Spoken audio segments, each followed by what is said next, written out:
going on, and it's well overdue.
Good afternoon and welcome to the July 19th, 2021 meeting of the Orlando City Council.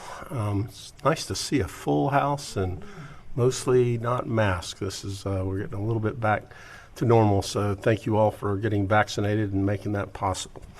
Okay, we're going to begin with the invocation by the Pledge of Allegiance, both led today by Commissioner Stewart.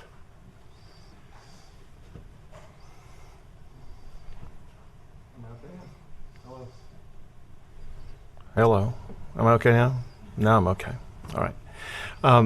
If you'll indulge me, I'm going to read a prayer that was written 10 years ago by Archbishop Charles Caput in Philadelphia. So if you'll please do me a favor and stand if you will, or if you're able.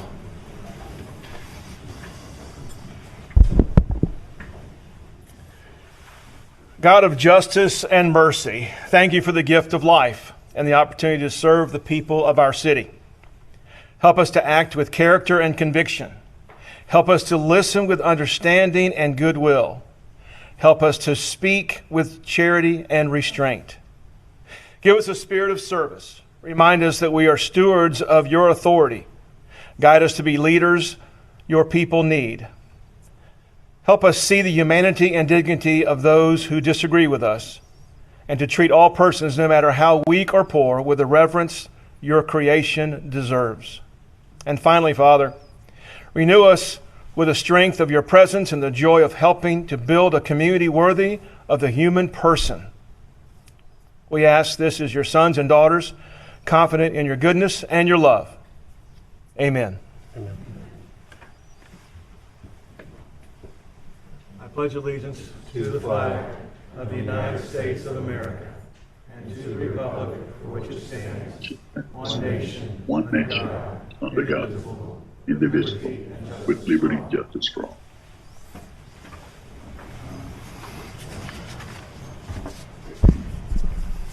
Call the meeting to order. Madam Clerk, could you call the roll and make a determination of a quorum, please?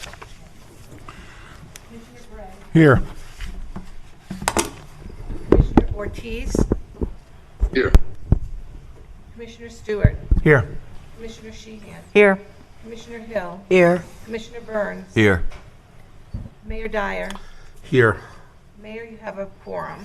And we'll note that Commissioner Ortiz is joining us from Ecuador via Zoom. So one positive out of the pandemic is we've learned how to do all the Zoom stuff, and people can be anywhere and still attend the meeting. Okay. Consideration of minutes for the workshop agenda review. So move. City Council meeting of June the 28th, 2021. Motion by Commissioner Hill, second by Commissioner Stewart. All in favor indicate so by saying aye. Aye. Those opposed. And so the motion carries. Okay, we are able to celebrate the 2019 and 2020 Dennis McNamara Employee of the Year Awards. We weren't able to do them last year because of the pandemic, so I would like to call on Anna to explain the Employee of the Year Award and introduce the members of the McNamara family that are here.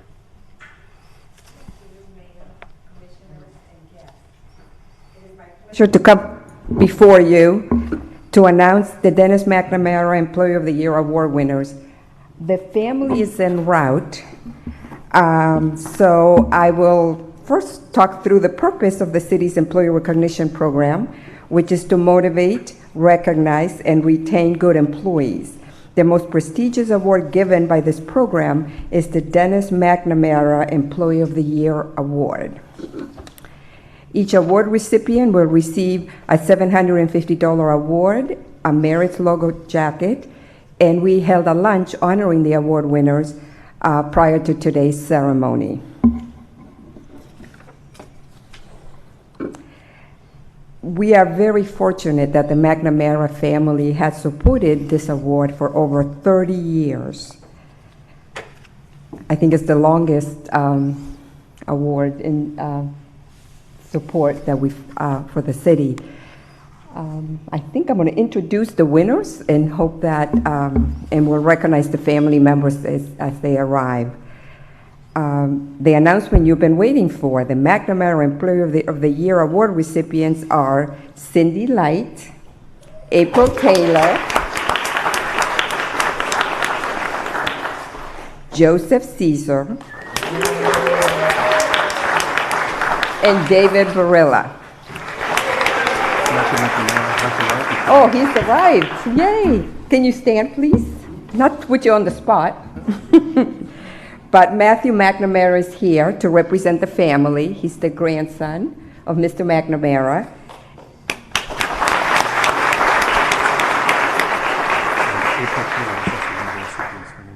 Oh, I'm sorry. Okay.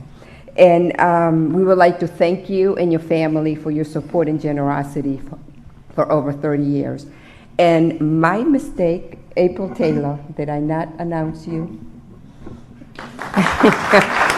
You get a special announcement, sorry. Mayor, if you would come down for the award presentation and pictures.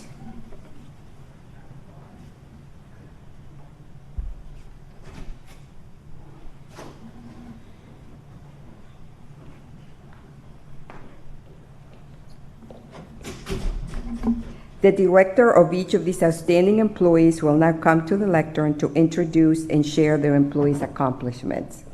The first presenter is Chief of Staff Heather Fagan, followed by Fire Chief Barksdale, Family Parks and Recreation Director Lisa Early, and Executive Director of the DDB, Thomas Chapman.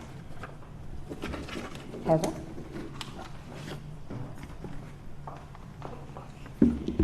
Good afternoon, Mayor, Commissioners, and everybody in attendance today. Being at the forefront of many complex city issues and handling them with diplomacy and tact is how one neighborhood leader described Cindy Light. As the neighborhood relations supervisor, Cindy is responsible for connecting, involving, and engaging our residents with city services, programs, and initiatives. She and her team provide training, resources, and assistance for the leaders and board members of 383 neighborhood organizations throughout the city, and they're all different in their own, each unique way. And while Cindy has a lot to be proud of over 10 years here with the city, some significant recent accomplishments include expanding the city's nationally recognized and award-winning I Lead Leadership online training program by creating 2 6-week in-person training sessions for our neighborhood leaders. The I Lead series connects neighborhood leaders with the tools and resources they need to effectively serve their neighborhood while also helping to establish new, lasting relationships with residents who weren't previously connected to their city. Cindy's also helped to make city processes more user-friendly for our residents. Cindy routinely works with departments to help streamline their processes to make it easier for the public to use and understand. For example, she worked with the transportation department and the planning division to simplify the process for expanding our traffic box art program to the neighborhood associations. She also created the Citizens Guide to City of Orlando Codes. I might need to read that. To explain the city's code enforcement process, outlining what it is and isn't a code violation, and helping the planning division enhance and simplify their land use and development project public notification process. Cindy is known to be a great listener and cares about the needs of others. She demonstrates a genuine concern for our residents, her team, and her coworkers throughout the city. She can always be depended upon to provide advice or an ear to listen when needed. She's professional, knowledgeable, and willing to go above and beyond at any time to solve a problem. A couple other thoughts from our neighborhood leaders and coworkers that they submitted about Cindy. Cindy always ensures that our communications are resident-focused and asks questions like, how does this impact our residents? Cindy's extremely helpful in getting their association involved with the city and working hard so that they get the materials they need. Cindy always makes herself available for all neighborhoods in the city of Orlando, whether volunteering for events, informing neighbors about city opportunities, or just offering a smile and a warm hug, and being compassionate and going out of her way to help in any situation. Cindy is always lifting others up and helping them see what is possible in themselves. I could go on and on about Cindy, but she prefers to be behind the scenes and not the center of attention, as you might notice over there. So I'll just wrap it up. But most importantly, Cindy, thank you. Thank you for your leadership, for your compassion, and for your endless dedication to our residents. We are lucky to have you, they're lucky to have you, and we're so proud of everything that you do and accomplish for our city. Thank you.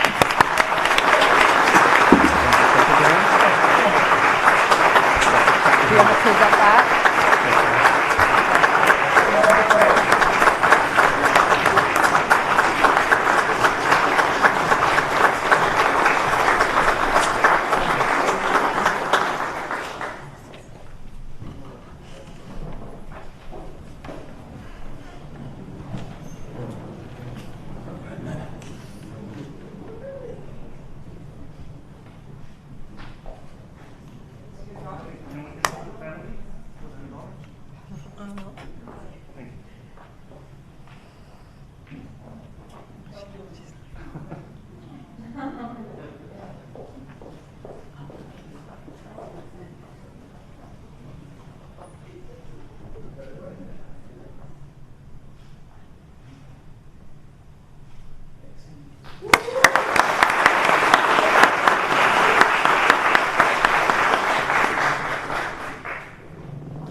Good afternoon, Mayor, Council, everyone. I am proud to be here today to recognize April Taylor for being selected as a 2020 Dennis McNamara Employee of the Year recipient. April is our Deputy Emergency Manager for the Office of Emergency Management here in the city. So her responsibilities include making sure that we get through storms, making sure that they're mitigated, that we're prepared, that how we're going to respond, and then how we will deal with the recovery. April joined the department in 2012 and has definitely added a tremendous value to our organization. And I would like to talk just briefly about a few of her attributes. She's done an outstanding job facilitating the emergency management responses to the various storms that have come through Orlando. April is a subject matter expert when it comes to accreditation. Accreditation is making sure that we have the qualifications to serve our community. And with April's efforts, I'm proud to say that our emergency management office is the only accredited emergency management office in the state of Florida. And that's due to the efforts of April. During our COVID-19 response, she was a critical component to scheduling testing and coordinating the vaccinations for our citizens. She also helped with the procurement of our personal protective equipment, and she provided daily situation reports to city staff. And then lastly, April helped us with obtaining a $25,000 grant for smoke alarms, which allowed us to install these alarms in those homes here in the city that need them. In addition to these attributes that I've mentioned, what I like most about April is her can-do attitude. And she's always willing to take on the supplemental responsibilities and the challenges. And her reputation is well known throughout the state, but also throughout this country for what she does with emergency management and accreditation. So it's for this and so many other reasons that I would like to say congratulations, April. They couldn't have chosen a better person for the award. Thank you.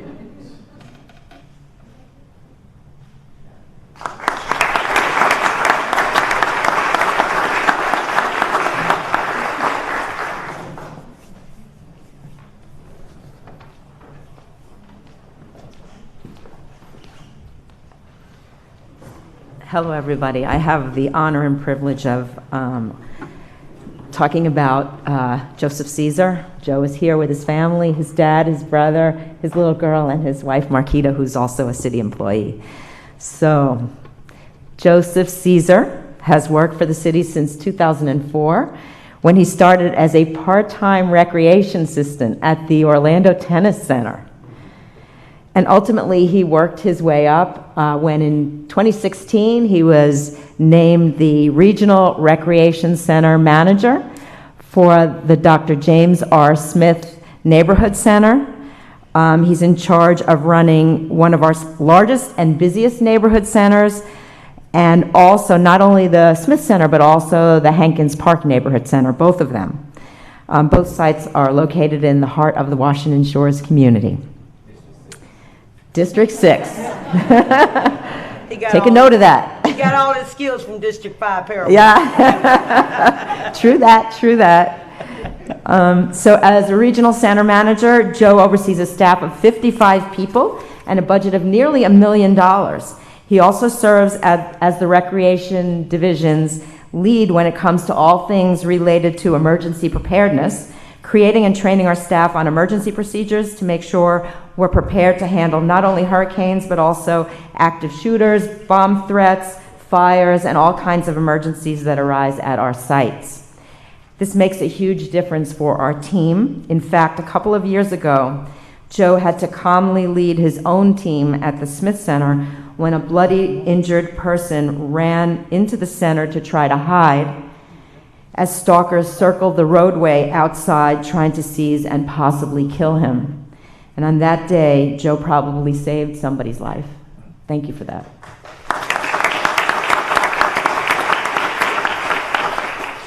But more than anything else, this is more than a job for Joe. It's about commitment, passion, a drive to make a difference in his community, in our community. That's why Joe represents the heart and soul of the Families, Parks, and Recreation Department, all you people here from FPR. Let me give you some examples. In collaboration with other Recreation Division managers, Joe created the ROAM program, which stands for Recreation Outreach and Mentoring. As a result of his vision and commitment and that of his colleagues, many of whom are in the room today, 18 of our Recreation Division managers go with Joe to schools like the Paramore Ace School and Rock Lake Elementary School on a regular basis, where they serve as volunteer mentors to boys at the schools. Joe doesn't do it because he's required to.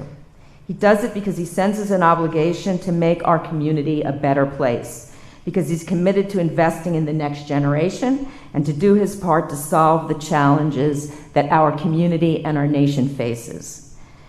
One time when a family came to the Smith Center seeking help because they had no food to eat, Joe went to the grocery store and bought them food with his own money. When children at the Smith Center couldn't afford to go on summer field trips With the other children, he paid for them to go. When one of his staff couldn't afford to take the state teacher accreditation test, Joe paid for it. When his summer camp counselors couldn't afford basic items to return to college in the fall, Joe purchased and gave them gift baskets. Marquita, you may not know about this. When the 2020 census was underway, Joe went door to door to help families complete their census forms. So here's what one of Joe's coworkers had to say about him, and I'll do this in quotes. In the 5 years since Joe has assumed the position of regional center manager, his affable nature, clear insight, and guiding vision have garnered the respect and admiration of staff, students, and the community alike. The youth feel more welcomed, involved, and self-assured of their success. Staff at all levels feel more supported, respected, engaged, and confident of the center's future. The community has become more enriched by the diversity and inclusivity of programs, which were a result of meaningful consultation and a broad range of stakeholders. Unquote. Joe is here because he does his part to make a difference in the world, to do whatever it takes so that our nation lives up to our pledge of liberty and justice for all. We are all on this earth for a short while, so make your life count. That's what Joe does. Thank you.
Joe, when Anna stated the $750 gift, and you saw your daughter do that, that's what she was doing. And she was thinking about how she's going to spend the money.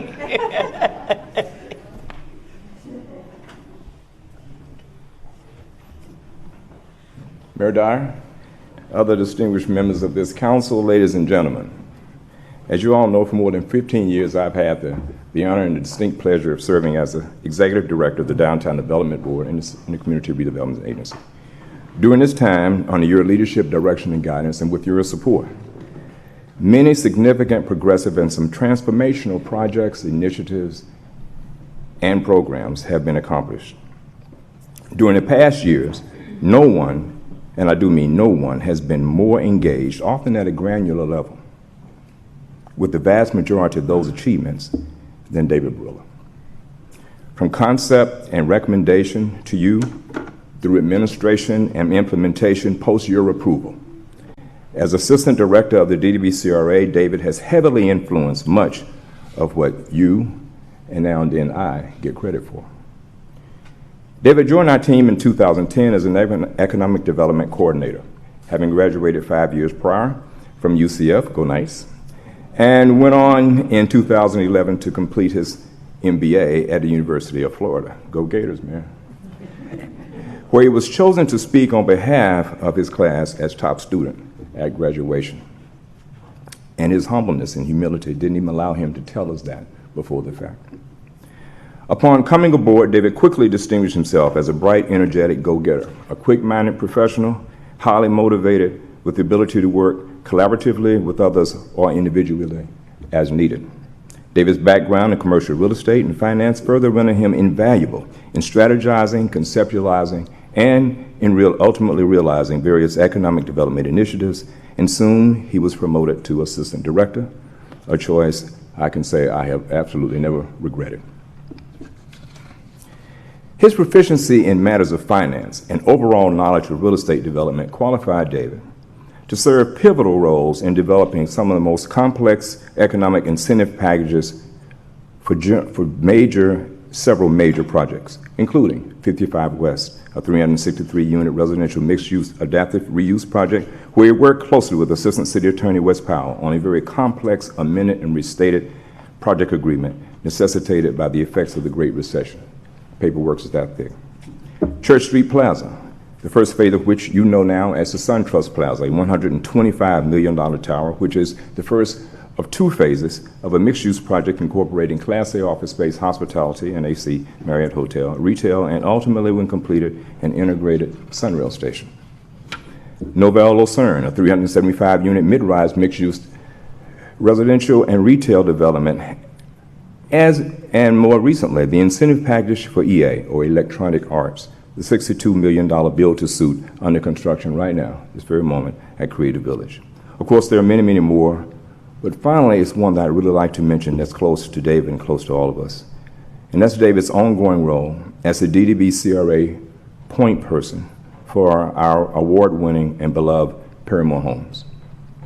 Because of David's familiarity with developing and building homes, and working closely with Director of Urban Development Walter Hawkins, and now and then they bring me into a meeting, David was strategically instrumental in the CRA developing single-family homes, the first to be developed in the area in more than 20 years. Because of his knowledge, those homes are infused with thoughtful, sustainable, and value-added features such as oversized windows, doors, and cabinets, additional space to allow for a future playroom or accessory apartment to allow for aging in place, granite counters, dual vanities, digital security systems, and David taught me a term I never heard. Commissioner Burns, do you know what a water closet is? It is an enclosed, completely private toilet room. Boom. And because of David, we have those in our homes. In Paramore. There you go, in Paramore. The award-winning City of Orlando CRA homes are an immense source of pride for us, the city, for the CRA, and for that community. And David brought this to all of us. David sits on several local boards and committees, including the MEBA Board, the Florida ICSC Leadership Board, and was chosen by the International Downtown Association of one of only 30 people globally, to sit on the 2020 Emerging Leader Fellowship Program. It is the only program of its kind created specifically for urban place management professionals. I think that deserves respect all by itself. One of 30 globally.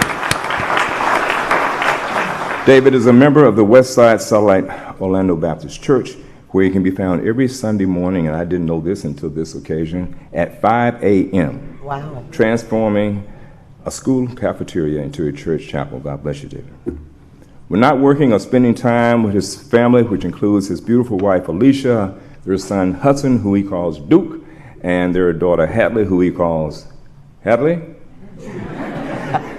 who are not with us because the timing didn't work out well for him and his family. They're actually on vacation, as is he, in the Keys. He drove here today, about a 6-hour drive to be here, and we'll be driving back this afternoon. So the wife and the kids were spared that long drive. He is joined, however, by his father, Ralph. So when not working or spending time with his family, you can find David fishing or in the gym, a health enthusiast actively engaged in supporting the city's new efforts toward regarding a healthy workforce. Commissioner Gray, I certainly hope those gigantic canisters on David's desk with all that powder in them that he ingests are legal. You ought to see them.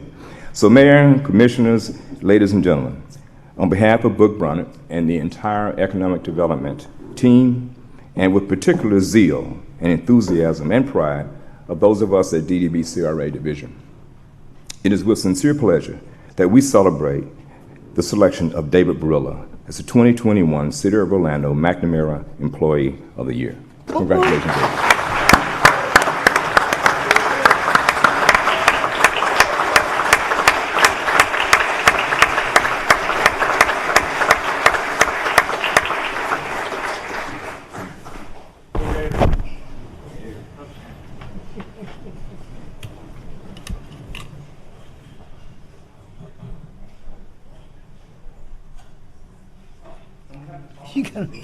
You gotta be in the background. Put your drink of water.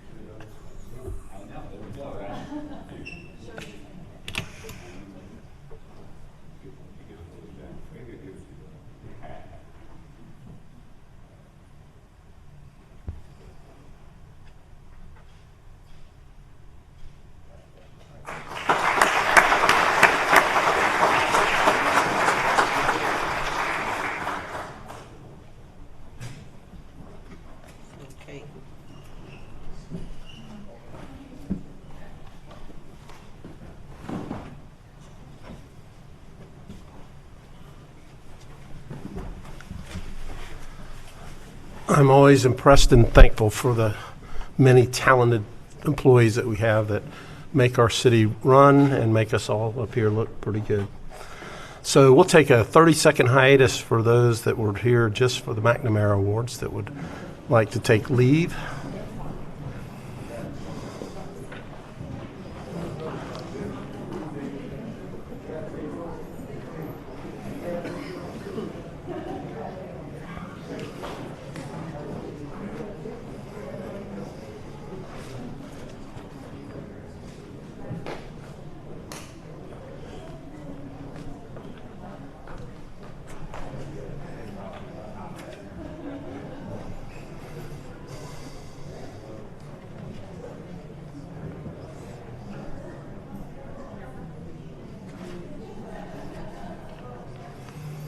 Okay, let's move right into the mayor's update. Rental assistance. We are still feeling the effects of COVID, and our rental assistance program is up and accepting applications for households impacted by COVID-19 for up to 12 months back rent. And we opened it in mid-May. We've approved more than 300 applications for about $1.5 million in assistance, but we have plenty more, so I would encourage people that are in need, and especially as the eviction moratorium, shouldn't be so hard to say, moratorium, is going to expire, to visit orlando.gov/assistance to learn more about the program. Also want to thank Commissioners, you for your advocacy and support related to mobile vaccination sites that we've had at our many community centers. We continue to do that, and you can learn which sites are open and when at orlando.gov/mobile vaccines. State of the City is coming up. We'll have that on Thursday, August 19th at the Dr. Phillips Center. A couple things on the agenda today. Our Parklet program on EDV number 11. That's been so successful. We're going to continue the success of that pilot program. The American Association of Retired Persons Community Challenge Grant, and then the sale of another Creative Village parcel. So with that, we'll move to the consent agenda, which is a number of items acted upon through a single vote of council. We give each of our commissioners an opportunity to comment on the consent agenda and update you on important happenings from their districts. We rotate the order that we do that, and Commissioner Robert Stewart is up first today. Thank you, Mayor. And let me say first, congratulations to our great staff. I have the honor of having to know almost the entire McNamara family, including Big Chief McNamara, and they were really devoted to our community, and this is a great extension of it for 30 years. And so thankful for that. So congratulations to Cindy and April and Joseph and to David. Well-deserving. I appreciate that. A couple of things. Let me just also say that it's been heartwarming to see so many small businesses and having their grand openings and their anniversaries in the city in the past few months and trying to get back a little bit to normal. I'm grateful to everyone who has played a part in trying to keep small business spirit alive. It's been an honor to continue to work with our main streets, and to see the work that they do has been really, really interesting, creative, and really, in a sense, fantastic compared to all the things that are going on around them. Since we won't meet again until after school starts, I want to say thank you to all of our teachers and administrators and the staff for their hard work on behalf of our students getting ready for the upcoming school year. I want to especially appreciate all the teachers who gave up their summers to work in our city summer camps and to help prevent the summer slide for our youth. So thank you very much. Thank you for Lisa and her team and her leadership there as well. I also say thank you to all of our staff who assisted in the budget work this morning. It's a yeoman's work to do that. I guess we start in January every year and go until it's approved, I guess, in December. In September. Then they start work again in January. So we give them a couple of months off every year to kind of get everything organized. Some upcoming events, let me just share with you. It's been a long time coming, but I'm excited to announce that we'll be hosting a community event on August 6th in the evening to celebrate the opening of our new Rosemont Gym. Okay, good. Don't make me start the applause. You got okay. On August 6th to celebrate the opening of our new Rosemont Gym. Much better. In addition to the Rosemont Neighborhood Center, is not only large enough to host an NBA game, but we'll focus on the programming to support our community, not only through sports, but through arts, as well as a place for meetings and fellowship. Thanks to everyone who made this dream a reality. Mayor, thank you for your leadership, and thank you for all those who help make this, help accomplish this task. So thank you very, very much. On August 6th also is Lou Garden's movie night, and it's back, so you can come to Rosemont and then come over to Lou Gardens. We'll host a fun but educational event on August 21st in the honor of National Honey Bee Day, and join the UF Go-Gators Master Beekeepers class, Chris Stadler, help us learn why these pollinators are so important. And in addition to that, on August 6th, it will be my 45th wedding anniversary. Now that deserves more applause. That deserves a round of applause. Yeah, it's absolutely. That deserves a standing ovation from my wife. If somebody will call my wife, I'll say it again so she can watch it online. Thank you. If you live near Ivanhoe Village, I want to join their executive director for the State of the Village address. To have some fun time talking about the great things that we've done and where we're going in Ivanhoe Village. That'll be August 24th at 7:30 at Credo Conduit. Okay. And I just want to say a special thanks to Christian's leadership, as well as the leadership of all of our directors in our Main Street in our area. And Mayor, you mentioned some of the things on your report, and I would want to echo those as well. And I appreciate the work that our staff has done, especially in the budget and what's coming up in the next couple of months with that. So, and that's all that I have, Mayor. Thank you very much. Thank you, Commissioner. Commissioner Sheehan. Thank you, Mayor Dyer. And I also would like to congratulate the McNamara winners. And I think Joe Caesar needs a discretionary fund. I mean, seriously, we have people who work with Family Parks and Recreation and school teachers, and all these people constantly have to take money out of their personal pockets to help others. And I think we should have a discretionary fund for them. We have discretionary funds at the city council level. I know we need to have some oversight, but I think we should be able to help them out when they're helping others. I think that's beautiful. That is just truly a testament to the people that work here. And I turned 60 last week. And I just want to say that yeah, I know, right? Oh, I never know I would last this long. I would have taken better care of myself. But I can't think of anywhere else I'd rather be. And it's people like Joe and other people that inspire me every single day, because y'all are just so amazing to work with and make being here a joy, even though public service can be a struggle sometimes. Y'all just absolutely make it a joy. So I want to just thank y'all for that. And speaking of something wonderful, last week Mayor Dyer and I released the Swans on Lake Eola Park. Blacknut family, Queenie, the love story of Queenie and Big Boy. They finally have had a family. We released them last week. All 5 are doing very, very well in Lake Eola Park. And I want to thank the Rangers and Quincy and everybody who was a big part of that, Tara, because, trying to keep people from stealing rare birds on Lake Eola these days is a challenge as well. But, Queenie used to follow the swan boats all alone by herself. And a local resident, Sean Pennington, wanted to buy her a mate. And so we had the Swanathon. And now we have these beautiful swans on Lake Eola. So, again, it's just a really good story. So, yay, Lake Eola. Yay, Sean Pennington. Yay, Swanathon. And yay, Queenie. Love wins. Delighted to see that we're keeping the millage rate on item B10, the millage rate steady, no increase, even though we had a very challenging year with COVID. But our budget staff and accounting staff did an amazing job. And, we're very conservative in terms of of what they did in terms of forecasting our budget. So, again, no increase in the millage rate this year. On item C10, tables of connection, AARP grant, there's going to be 2 stations going on the west side. And I think this is such a great idea. I'd like to see us all take our discretionary funds and put these throughout the city, because, in order to get Wi-Fi and charging if there's an emergency or something like that, I think this is just an absolutely wonderful idea. I want to thank AARP for this, and of course, now that I'm more than eligible to be a member, I guess I'm even more thankful for these kinds of things.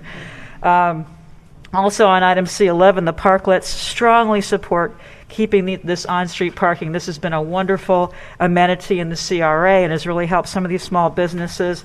And especially with COVID cases going up, I think it's important to keep outdoor dining thriving and working in our city. And that's all I had, Mayor. Thank you. Thank you, Commissioner Sheehan. Commissioner Hill. Thank you, Mayor, and good afternoon, everyone.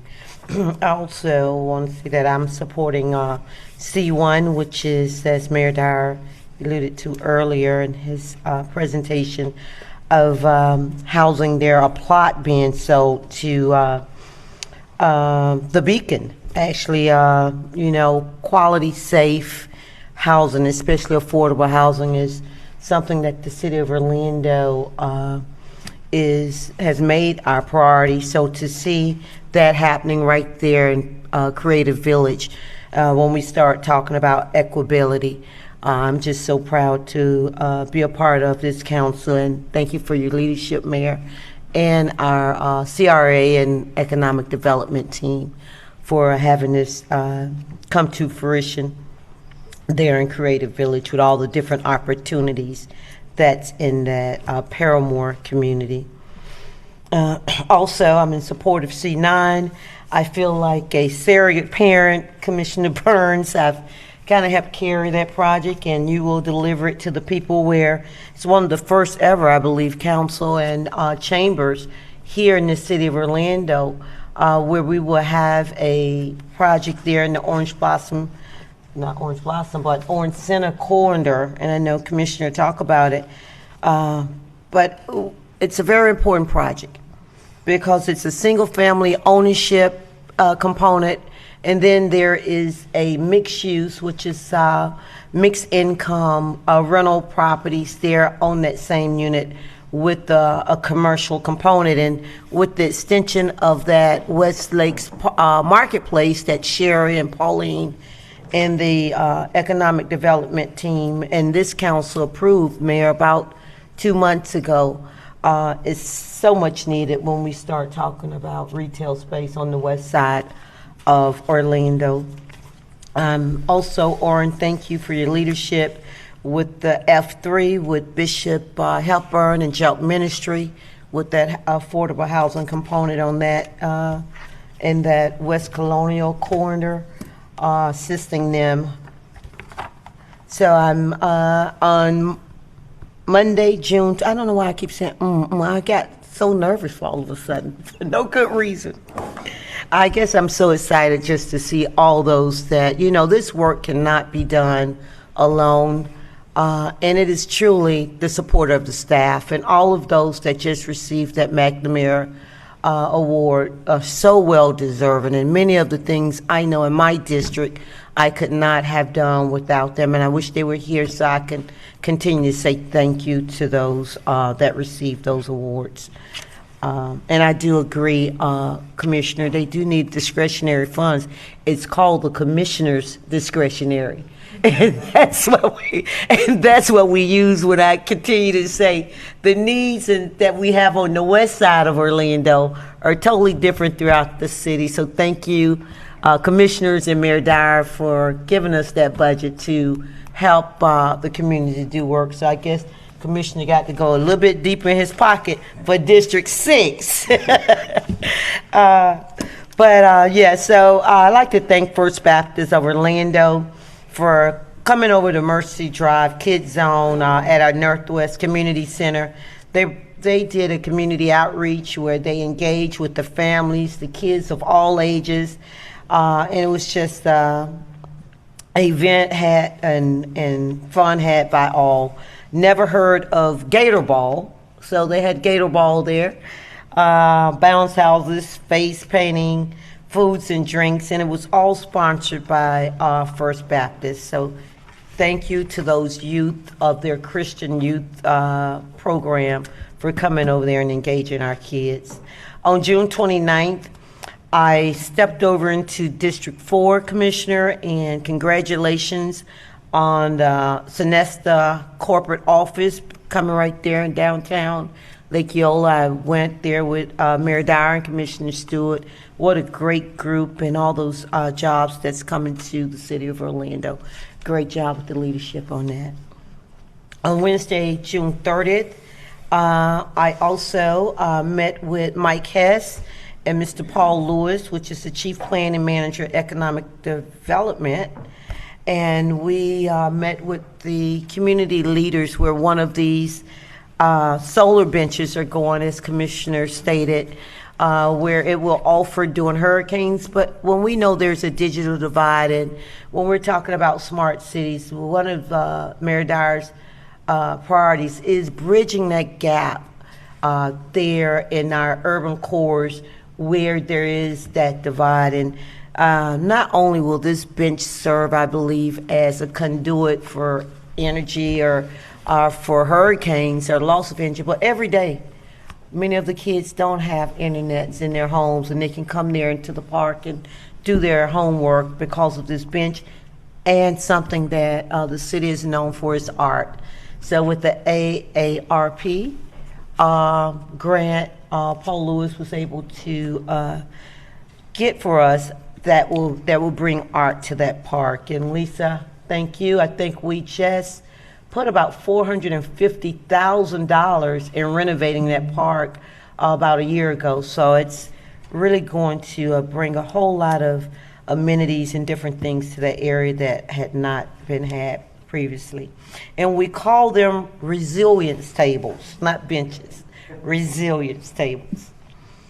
On July 1st, once again, thank you to the partnership of Florida Citrus Sports, OUC, Arnold Palmer Foundation, and the Winnie Palmer Foundation.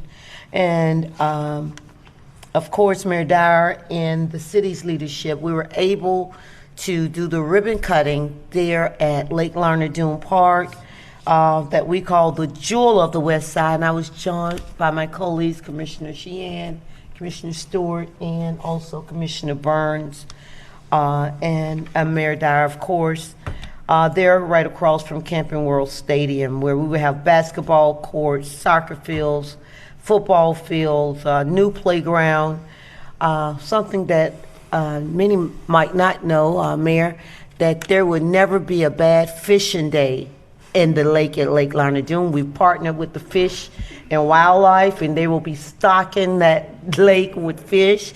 So if you're ever having a bad fishing day over at Underground, what is it, Lake Underhill, come on over to the west side. And you're sure to catch a fish. So we're just excited about that, and thank you for all those involved. Rick Howard and many of the other departments that's not mentioned. I said it there at the ribbon cutting. This was not part of the general budget or in our funds, and Mayor Dyer heard the cry of the community, and this council heard the cry of the community, and we found funds and did some creative ways to find that funding in different departments to make this happen. I think we had a $3 million commitment from the community, but the city was able to find $6 million for this project, and I'm just so excited that we'll be open by bowl season.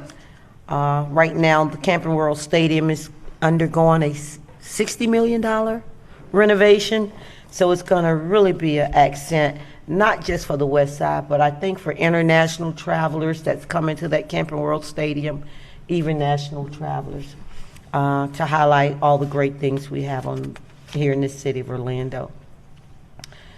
On July 7th, I was able to join Reginald McGill from Mayor Dyer's office with Constituent Services, along with many bishops from around the nation and Africa with the African Methodist Episcopal Church. I joined the first female bishop in the nation, Bishop Vashti Murphy McKenzie, And no, I did not open up in prayer, Commissioner Stewart, but I was able to talk about some of the great things that we have going on here in the city of Orlando and invoke them to come downtown and, spend a few dollars. But it was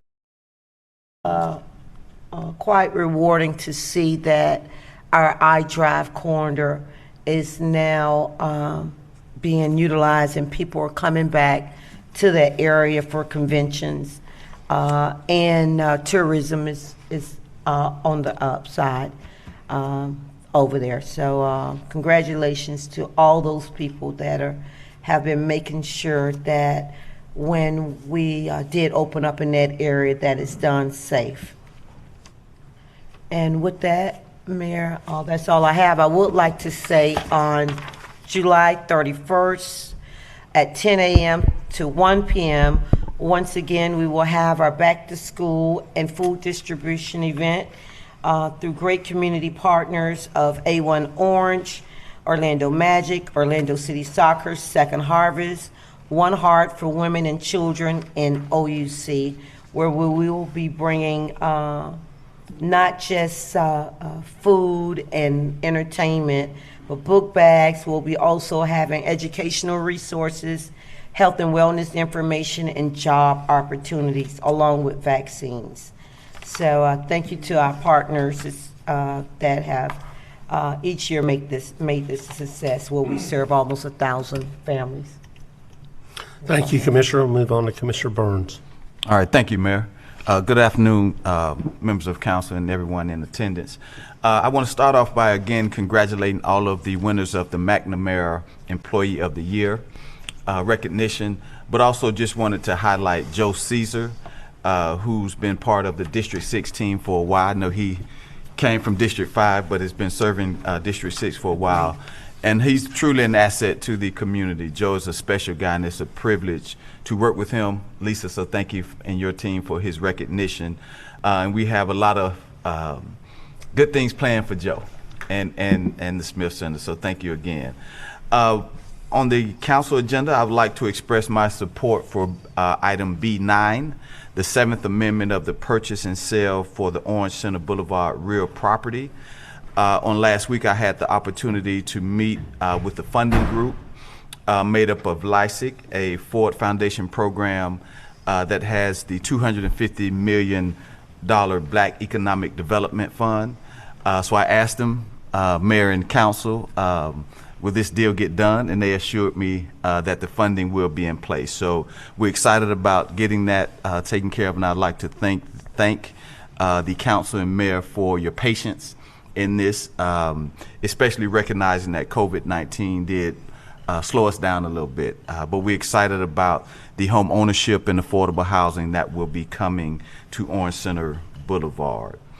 Also, on July 7th, Commissioner Hill and I joined the Central Florida Black Caucus of local elected officials to recognize and honor Dr. Alzo J. Reddick Sr. for his service to our community.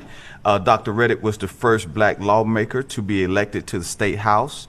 He was also the first black teacher to be hired to teach at Winter Park High School. Dr. Reddick also started the Soldiers to Scholars program at Valencia and UCF. So he has truly been a servant leader, contributed much to Central Florida, the state of Florida, and our nation. So again, just wanted to say thank you to all the work that Dr. Reddick has done over his years. This past Saturday, in recognition of Lake Appreciation Month, my office partnered with a consortium of environmental groups to clean up Barker Park and Clear Lake.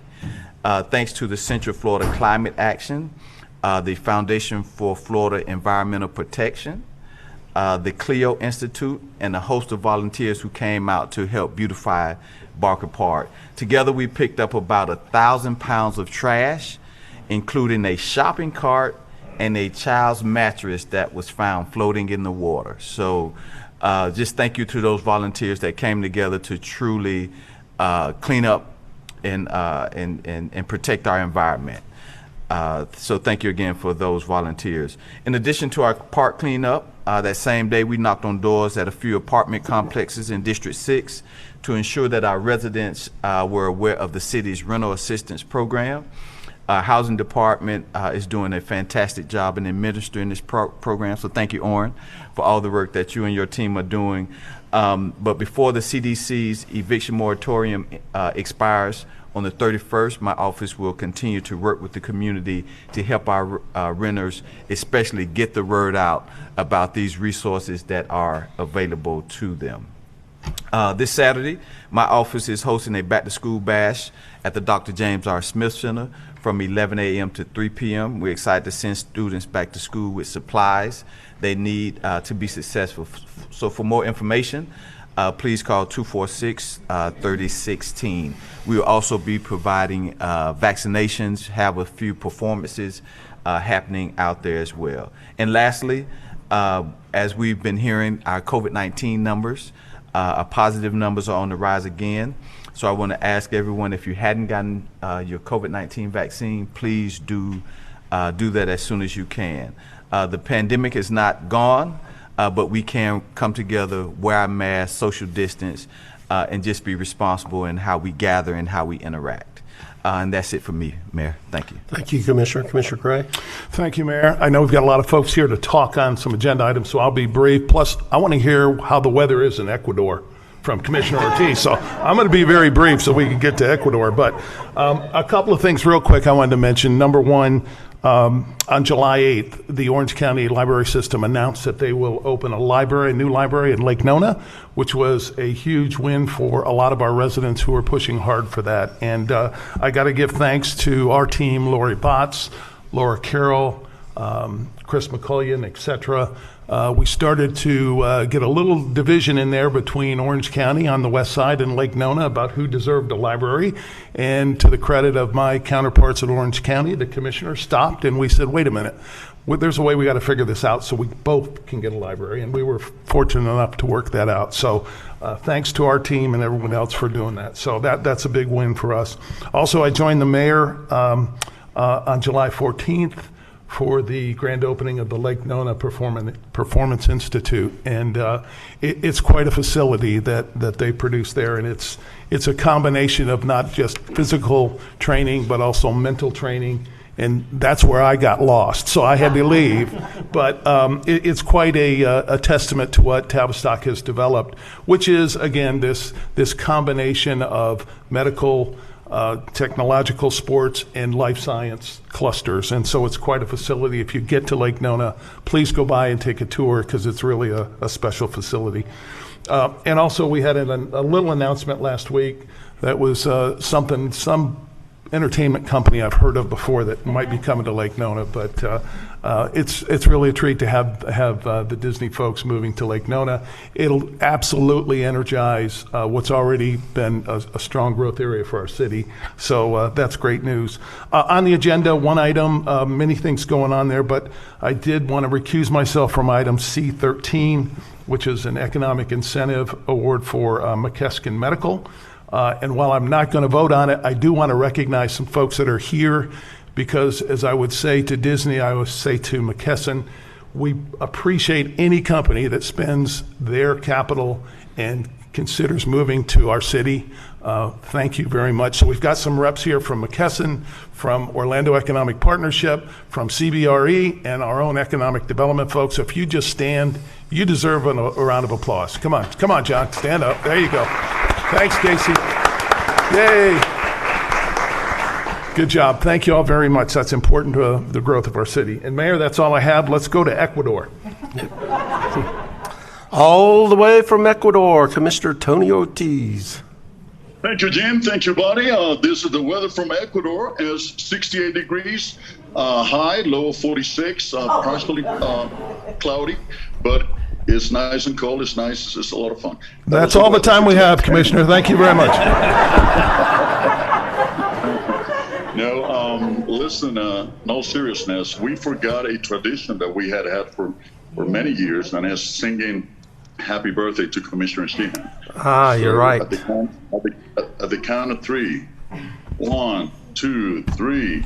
Happy birthday to you. Happy birthday to you. Happy birthday, Commissioner Patty. Happy birthday to you. From Quito, Ecuador, that's especially for you. You only look 48 right now, so you don't have to say that you're 60. Anyhow, so I want to congratulate Michelle McCrimmon. This morning she did a great report. Very eloquent, detailed, clear presentation. Awesome. I mean, we couldn't expect any less. She's that wonderful. Cindy, April, Joe, David, what can I say? You guys are the epitome of public servants. You guys do a great job, and thank you so much for what you do. I know that Joe he was raised, bred, and all those things in District 5, and then he goes to District 6, but he hangs out in District 2. So, anyhow, for you, Commissioner Stewart, congratulations on your anniversary. Actually, I'm calling Miss Stewart to congratulate her for putting up with you for all these years. But anyhow, congratulations, my friend. And last but not least, what we're doing here is developing academic and governmental relations with the government of Quito and Hama, Ecuador. We have quite a population of Ecuadorians in Orlando, and we've been working for a while in different projects. And the city of Hama and also Quito had extended an invitation for us to start kind of looking around to see what kind of similitude or what kind of things we share with Orlando, to later on for me to come over to the mayor and the council and discuss the possibility of developing a memorandum of understanding and collaboration and see what else would come out of that. But it's a great experience. This place is beautiful. The volcano you see in the back is not the real thing. It's a picture, but I can see it from the other side over here on the window.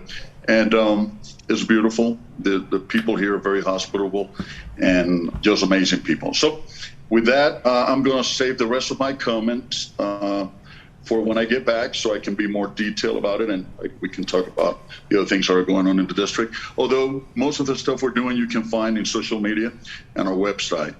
And with that, Mayor, I want to make a motion to approve the agenda. Motion by Commissioner Ortiz, second by Commissioner Sheehan. All in favor of the motion indicate so by saying aye. Aye. Those opposed, motion carries. All right, if there's no objection, we'll recess the City Council meeting and convene the CRA meeting. The first two items are meeting minutes, so let's take up the CRA Advisory Board minutes from May 26th. Motion by Commissioner Sheehan. Second. Second by Commissioner Stewart. All in favor? Aye. Aye. Those opposed, motion carries. All right, CRA meeting minutes, June the 7th. So moved. Second. Motion by Commissioner Sheehan, second by Commissioner Stewart. All in favor indicate so by saying aye. Aye. Those opposed, motion carries. All right, Thomas, let's begin with number 3. Thank you, and good afternoon again, Mayor and Commissioners. So item 3 is approving a small special event grant program. As you recall, appropriately, it was decided as a result of COVID-19 to suspend all special event grant from the DDB some time ago.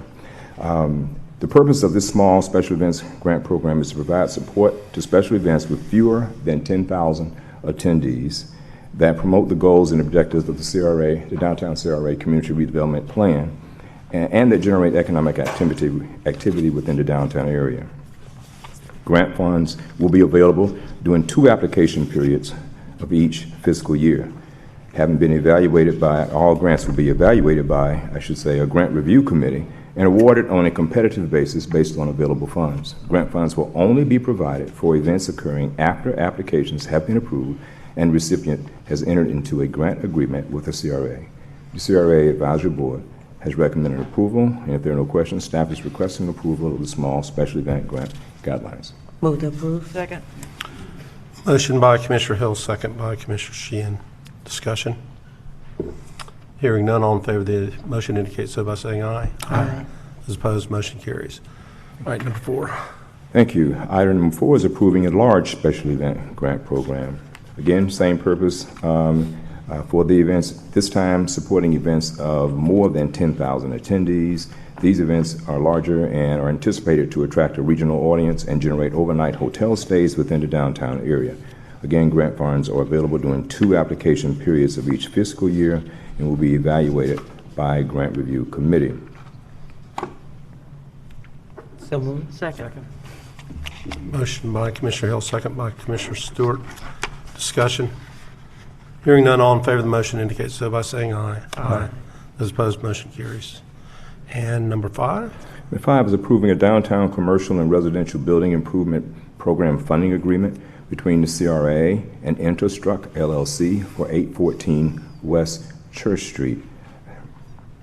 Downtown Commercial and Residential Improvement Program, or the facade program as we typically refer to it, offers, as you may recall, a 3-year interest-free deferred loan for facade and or building stabilization improvements to existing properties within the downtown CRA.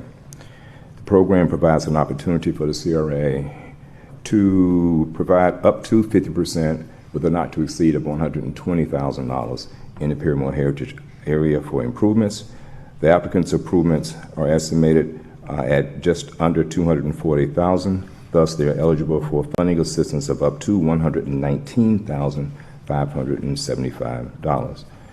The Downtown Commercial Residential Building Improvement Grant Review Committee convened on July 6th and recommends approval.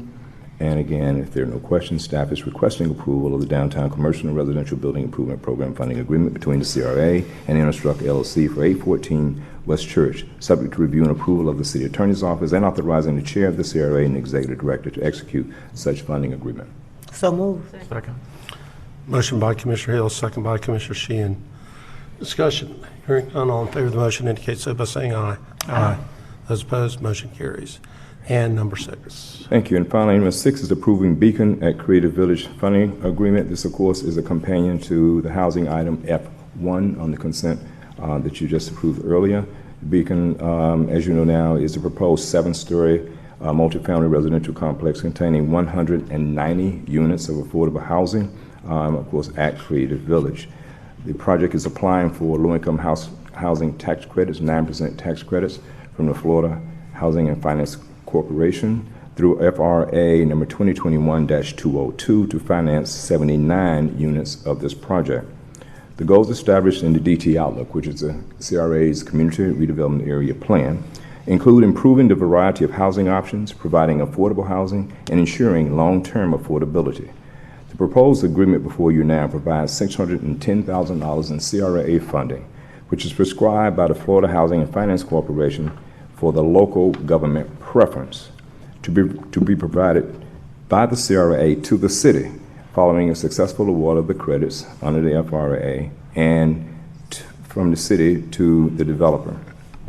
The CRA Advisory Board, has recommended approval, and staff is requesting approval of the funding agreement with the Beacon at Creative Village Partners LTD, subject to the review and approval of the City Attorney's Office and authorization for the Chair and the Executive Director to execute the funding agreement.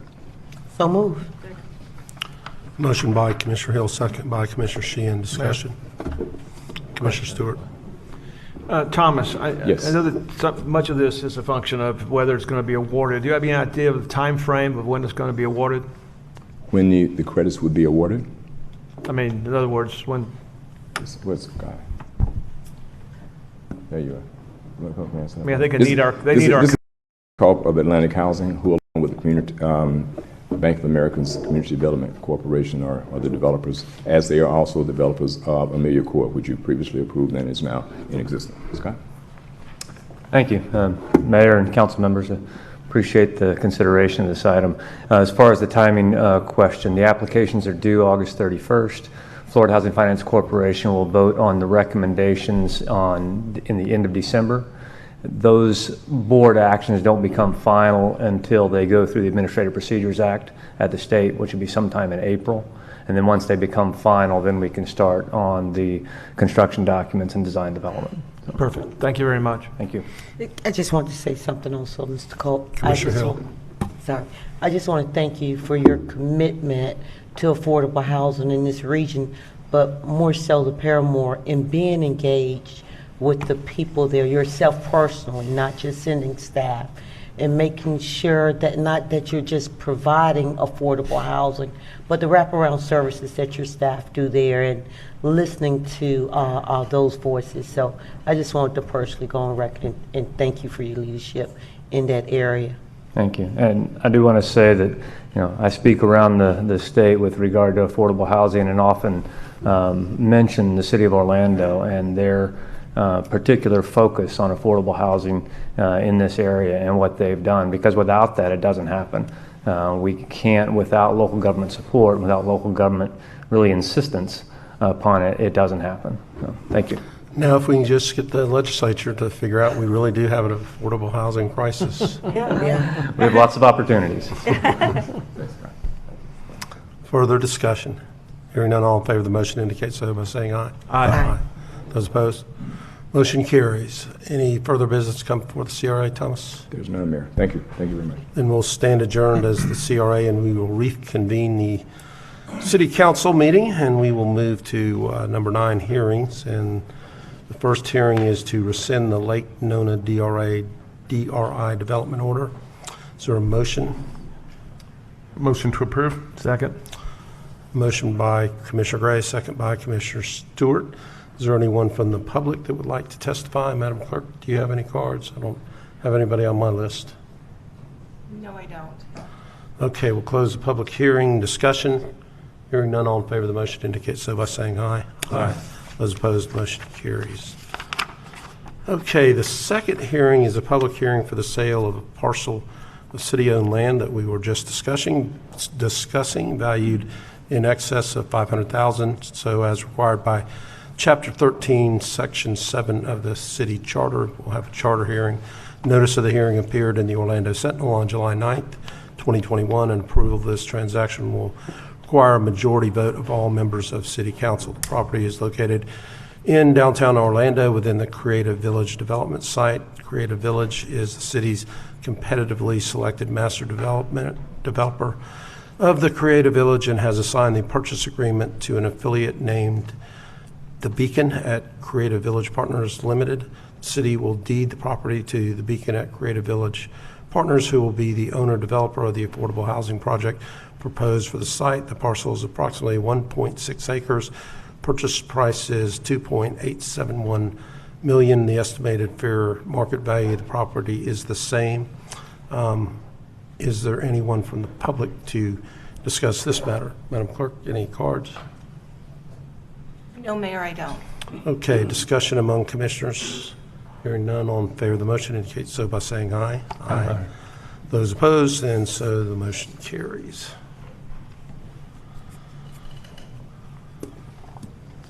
Okay, we will move to, let's see, hearings, ordinances, first read, number 1. Madam Clerk, you're up. Ordinance 2021-44. An ordinance of the City Council of the City of Orlando, Florida, relating to zoning districts and uses, amending provisions of the Land Development Code to clarify district regulations and allowable use tables for indoor recreation and public benefit uses, and to update definitions, providing legislative findings, and for severability, codification, correction of Scrivener's errors, and an effective date. Second.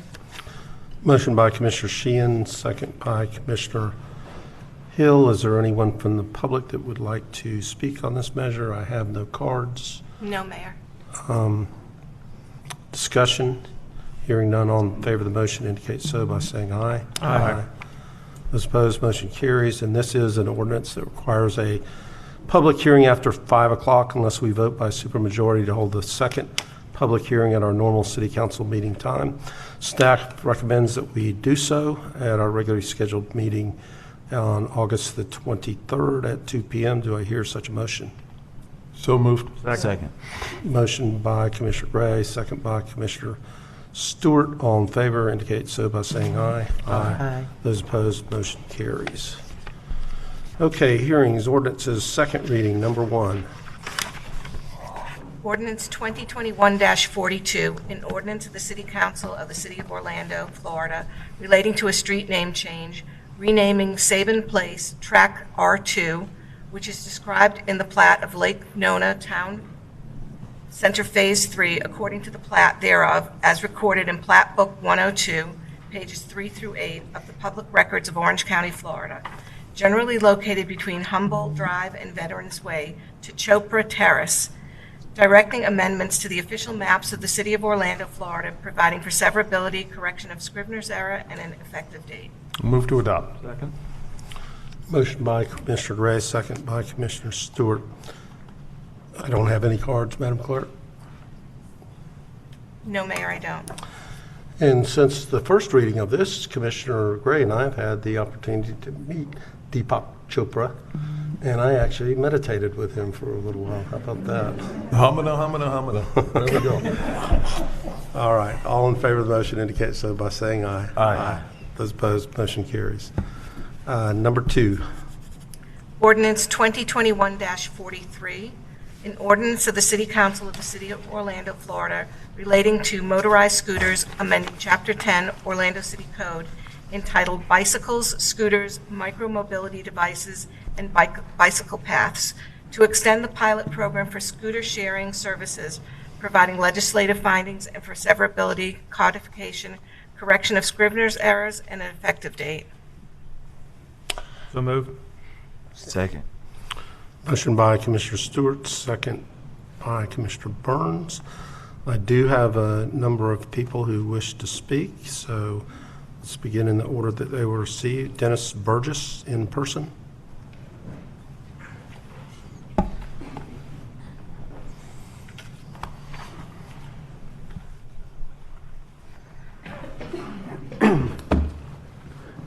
Dennis Burgess, 1924 Hamlin Avenue, in the heart of District 4. Good afternoon, friends. While the results of your upcoming vote are fairly certain, the effects of it are much less so. Many do continue to ride scooters. Broward Health employee Ashanti Jordan rode them till the day she hopped on a Lime scooter, collided with a Toyota Corolla. Severe brain injuries have left her in a vegetative state. For when scooters and cars collide, the car wins every single time. Miami and Maria Casola rode scooters too, till the brakes failed on her Lime scooter and her head hit a concrete roadway. Brain injuries are real, as are the injuries pedestrians might endure if hit by a scooter. Despite companies' assertions and various trainings, I've never seen a scooter rider with a helmet. Never. Will your vote today lead scooter companies to be better actors? I doubt it. The better question is, will the City Beautiful soon join a list with San Francisco, Los Angeles, Reno, Nashville, Indianapolis, my hometown of Birmingham, and elsewhere, a list of cities that have at one time served these companies cease and desist orders for their non-compliance with city ordinances. Razor and wheel scooters still fly around Lake Eola Park, undeterred by your directions not to do so, unfettered by any geofencing restrictions. Bird, lime, and spin scooters can be found discarded anywhere and everywhere, in our yards, parking lots, blocking our sidewalks. Lime will stage their devices wherever they please, including ones I reported in recent days that were in parking lots and blocking sidewalks. Your existing ordinance provides relatively no penalties for noncompliance, so why would they change? When the nuclear option, revoking their permits, is the only option, is rarely used. Scooter companies will surely rejoice today. They'll be able to benefit financially like nowhere else in America, operating 24 hours a day like nowhere else in America, and leaving our public more at risk than any others elsewhere in America. I continue to urge you to vote no today. Let's make our sidewalks safe again. Let's make our streets safer again. Let's make the city beautiful, indeed free of sidewalk litter again. Let's make Orlando great again. May God continue to bless you and your work. May He continue to bless and keep safe the brave men and women of the Orlando Police Department and Libertad Para Cuba. Thank you. Thank you. Yvonne Holloway says via Zoom, Madam Clerk. Hi, yes. Hello, Mayor Dyer and Orlando City Council members. My name is Evan Holloway. I'm the Government Partnership Senior Manager for Bird Rides, and we're headquartered in Santa Monica, California. It's always an honor to address this dais, and on behalf of Bird, I want to affirm our commitment to the city and voice our support to item 2021-43. Bird is committed to the City of Orlando and the Transportation Department, and to working with you to be sure that Orlando has a program that is customized and meets the needs and concerns of the community. This includes providing a first and last mile transportation option to Orlando, bringing residents and visitors an eco-friendly transportation mode that reduces traffic congestion on the roadways while providing a sustainable option to explore the city. Safety, Bird is committed to helping ensure riders are using the scooters responsibly and to keep them and pedestrians safe at all times. Proper parking, including rider education and our operations. We also self-govern our operations by limiting our operating hours. We also support infrastructure development, like additional scooter parking. And we're also investing in the community through hiring local entrepreneurs and supporting the growth in Orlando. A study out of Emory University showed that one scooter was worth about $920 in additional incremental spending. Thank you so much for your time, and we support this item. Thank you. Boubacar Diallo via Zoom.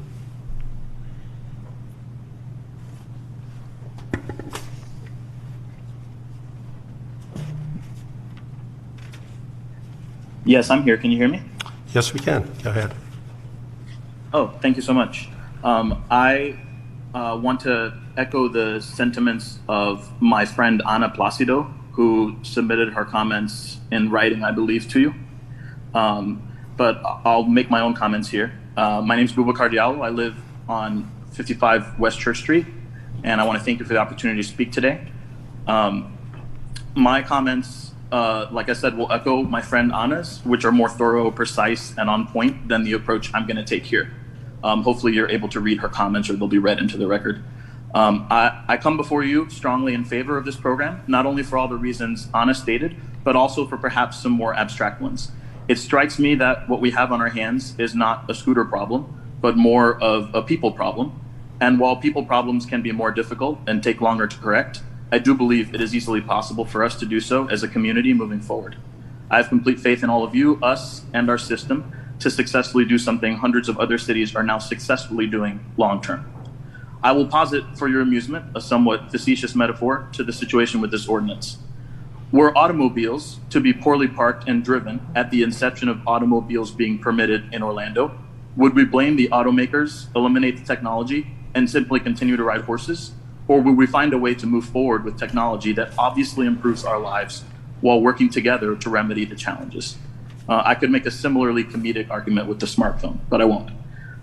Finally, on a personal note, while I will not presume to impose my code of ethics and morality, as was done by another speaker here on another occasion, on what teenagers ought or ought not be doing and or where they ought or ought not be at 3 a.m., I would be remiss if I didn't mention that seeing the young, diverse employees and business entrepreneurs out here on a mission, working so hard to deliver such a thoughtful and creative technology to our city is inspiring.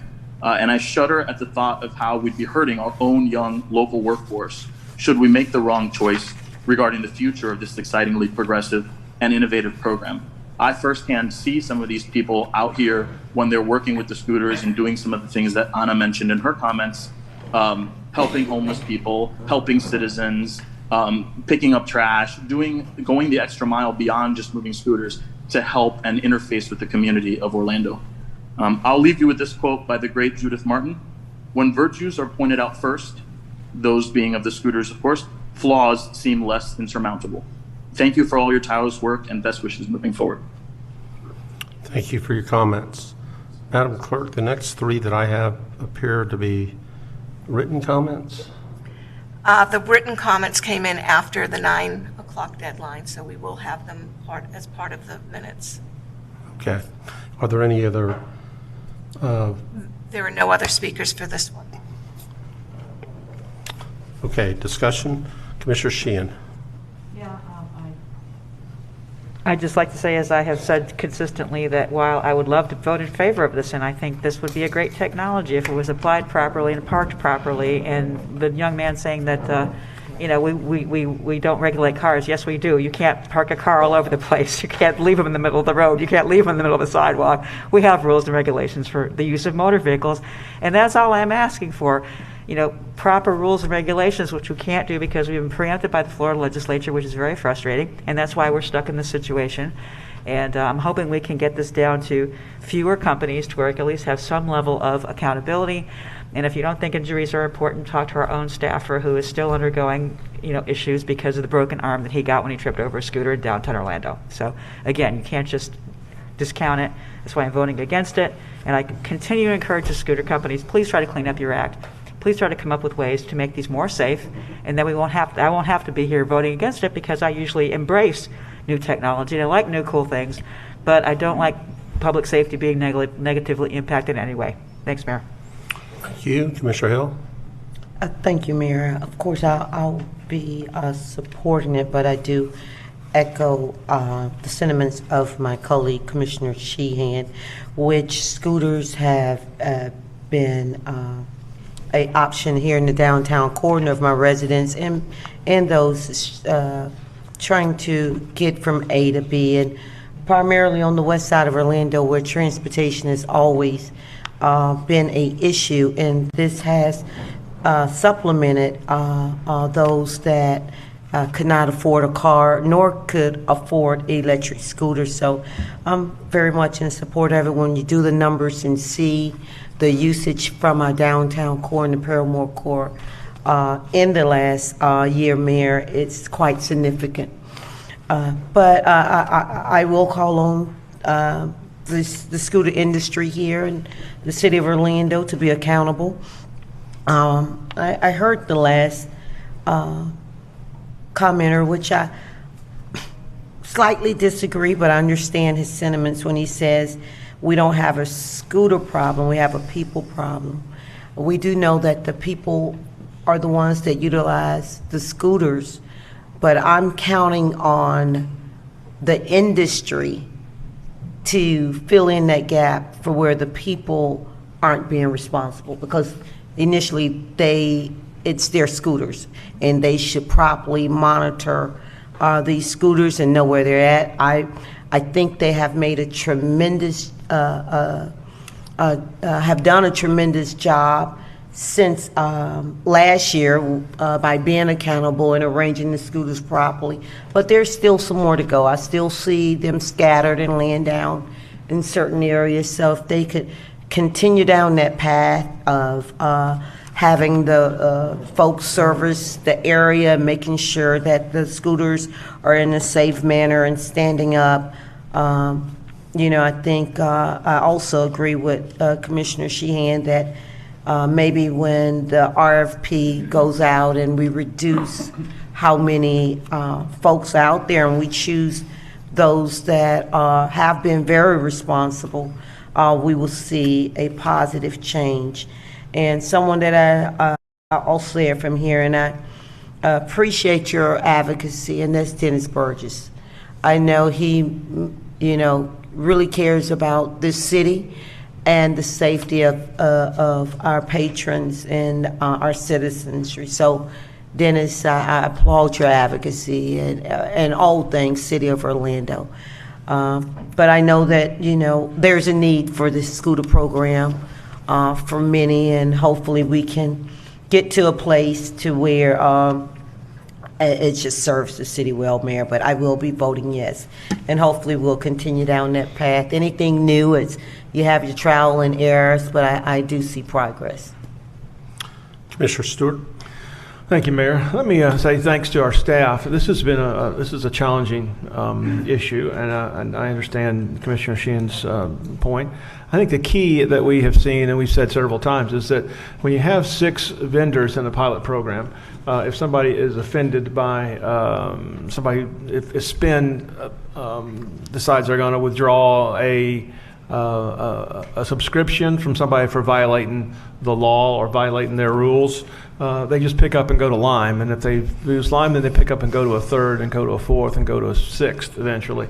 And then after that, they go and buy one and do whatever they want to with it anyway.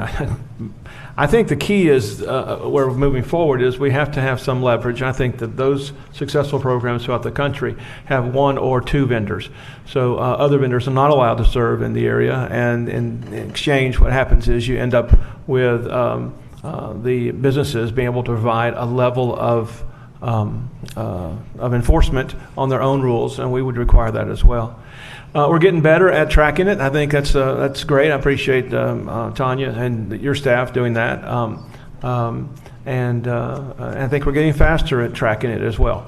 So when you're doing 80 or 90,000 rides a month, the number of complaints we get are relatively low. I think that Commissioner Sheehan has said it well, that after a while you're just tired of complaining. So you just don't quite get that complaint. I think once we get a permanent ordinance forward, I think that we do well to make that happen. I'm anxious to see what the new ordinance comes through in the RFP, so I think, Tanya, you'll share that with us before it goes out to make sure that all these major issues are covered that we've talked about. And then we can move forward and look towards something more permanent starting January 1, right? So thank you very much. I appreciate it. Further discussion, hearing none, all in favor of the motion indicate so by saying aye. Aye. Those opposed? No. Okay, show that 6-1 with Commissioner Sheehan in the negative. Number 3. Ordinance 2021-45, an ordinance of the City Council of the City of Orlando, Florida, relating to setbacks, amending Chapter 58 Orlando City Code to reduce the setbacks for open-air patios, decks, and mechanical equipment, providing for severability, codification, correction of Scrivener's errors, and an effective date. So moved. Motion by Commissioner Sheehan, second by Commissioner Hill. Madam Clerk, I don't have any cards. No, Mayor. Discussion, hearing none, all in favor of the motion indicate so by saying aye. Aye. Those opposed, motion carries. All right, number 4. Ordinance 2021-46, an ordinance of the City of Orlando, Florida, designating certain land generally located north of the Orange-Osceola County line, south of Dowden Road, east of Boggy Creek Road, and west of Narcoossee Road, and comprised of 9,044.20 acres of land, more or less, as the Lake Nona Plan Development District on the city's official zoning maps, providing development plan and a special land development regulations of the Lake Nona Plan Development District, authorizing amendment of the official zoning map, providing for severability, correction of Scrivener's error, permit disclaimer, and an effective date. Move to adopt. Second. Motion by Commissioner Gray, second by Commissioner Sheehan. I have no cards for public testimony. Discussion, all in favor of the motion indicate so by saying aye. Aye. Those opposed, motion carries. All right, let's move to ordinances number 1 on first read. Ordinance 2021-47, an ordinance of the City Council of the City of Orlando, Florida, relating to the electric vehicle readiness, amending Chapter 61, Part 3 of the Land Development Code to add Subpart 3G, entitled Electric Vehicle Readiness, providing legislative findings and for codification, correction of Scrivener errors, severability, and an effective date. Okay, before we get going on this one, I'm going to have Chris Castro, our Director of Sustainability and Resilience, to give us a quick presentation related to this.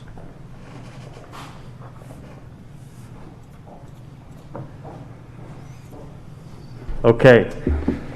Good afternoon, Mayor Dyer, distinguished commissioners, ladies and gentlemen. I am grateful to be here in good health. I have had the running with COVID 2 weeks ago, and I'm happy to say that I'm here with good health, but I was fully vaccinated, and I think it's an eye-opener for all of us that this thing is not gone by us, and that we should not keep our guard down. We need to keep our guard up. We need to get vaccinated as much as we can. We got to stay distant and continue to keep good hygiene. So I'm grateful to be here for you, in front of you. And today we're here to present the EV Readiness Code that we've been working on for about 1.5 years with our community. Just a little bit of background, as you know, with the Greenworks Orlando initiative, we've been working on investing in programs that reduce our use of fossil fuels and accelerate the adoption of low or zero emission vehicles, including electric vehicles. Over the years, the city and OUC have worked together to provide a number of different ways to incentivize and encourage that adoption, from providing consumer rebates for purchasing EVs, installing public charging stations. As you know, we added 100 new stations this year. Also hosting ride-in drives, working with Links to transition our bus fleet to electric, streamlining our permitting process here within the city, and so on and so forth. And so today's purpose with the EV Readiness Code is to help us get ready for future developments of commercial and multifamily buildings in Orlando. By doing this, we'll be more equipped to support the rapid increase in electric vehicle adoption and mitigate the disproportionately high retrofit expenses to install EV charging later in the future if these buildings are not ready. So we know that the market has spoken pretty loud and clearly. Almost every automaker in the country and around the world have not just come out saying that we're going to be building EVs, but many of them are saying that we are ending internal combustion engines over the course of the next 10 to 15 years. And a lot of them ramping up their zero-emission vehicles. I thought that Lynx and Uber, as our two rideshare companies, prominent rideshare companies out there, also committing to 100% of their drivers in electric vehicles by the year 2030. That's less than 9 years away. We've also seen that the Automakers Alliance, this represents over 99% of all of the automakers in America, they are calling on governments of all levels to prepare for a rapid transition to a zero-emission vehicle, again, within the next 10 to 15 years.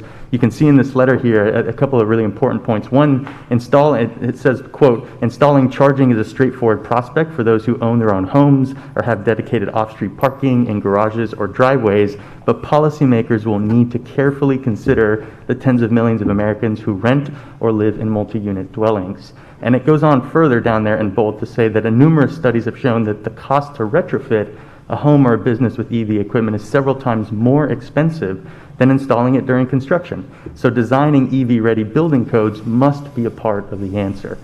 The other thing is that these automakers are starting to move towards electric because money talks.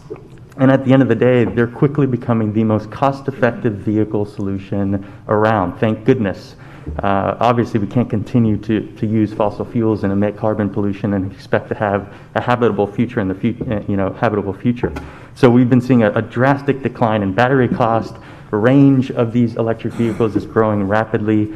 The time it takes to charge your cars is dropping rapidly because of the increase in the technology. And what we're seeing is on the right-hand side, a little chart there showing the crossover point at which the industry anticipates a conventional fossil fuel car, regular gas car, to have to be more expensive, equal or more expensive than a battery electric vehicle. And you can see the cross-cutting between 2023 and 2027, that we're going to start to see all of those vehicles come down to price parity, and moving forward will be the most cost-effective option. So within this decade, we will see that turnover. We know that the United States has gone all in on electric vehicles. Our current president has made major announcements and commitments to change the entire federal government fleet, all 645,000 vehicles, to electric by 2030.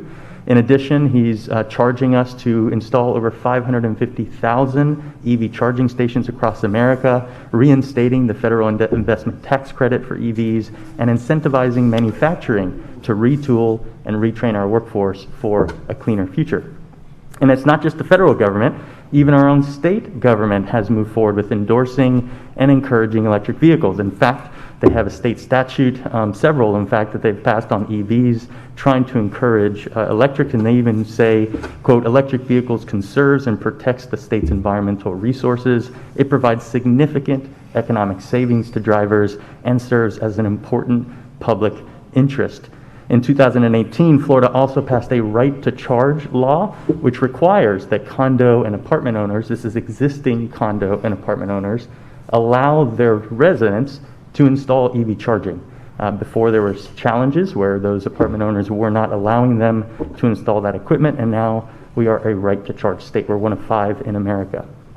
So a lot is happening as it relates to that. We know that EVs are beneficial for public health It reduces those tailpipe emissions that have direct impact on respiratory illness and disease. We know that it also reduces our tailpipe emissions and carbon emissions to address climate. It has direct economic benefits as stated in the state of Florida statute. AAA says that over $1,000 per year could be saved by driving an EV versus a gasoline car. And lastly, a lot of people don't realize, but driving an EV actually helps local economic development. It keeps our dollars circulating within Orlando instead of those dollars leaving the state and sometimes even leaving the country where the raw fossil fuel is being extracted and manufactured. So keeping that electricity, those dollars here is important for economic growth. Now, we've been trying to understand how cities are getting ready for this rapid transition of clean vehicles. And what we've noticed is that there's a best practice in amending zoning codes nationwide to help us to understand that moving forward, as we build new facilities, we get them ready for what is coming.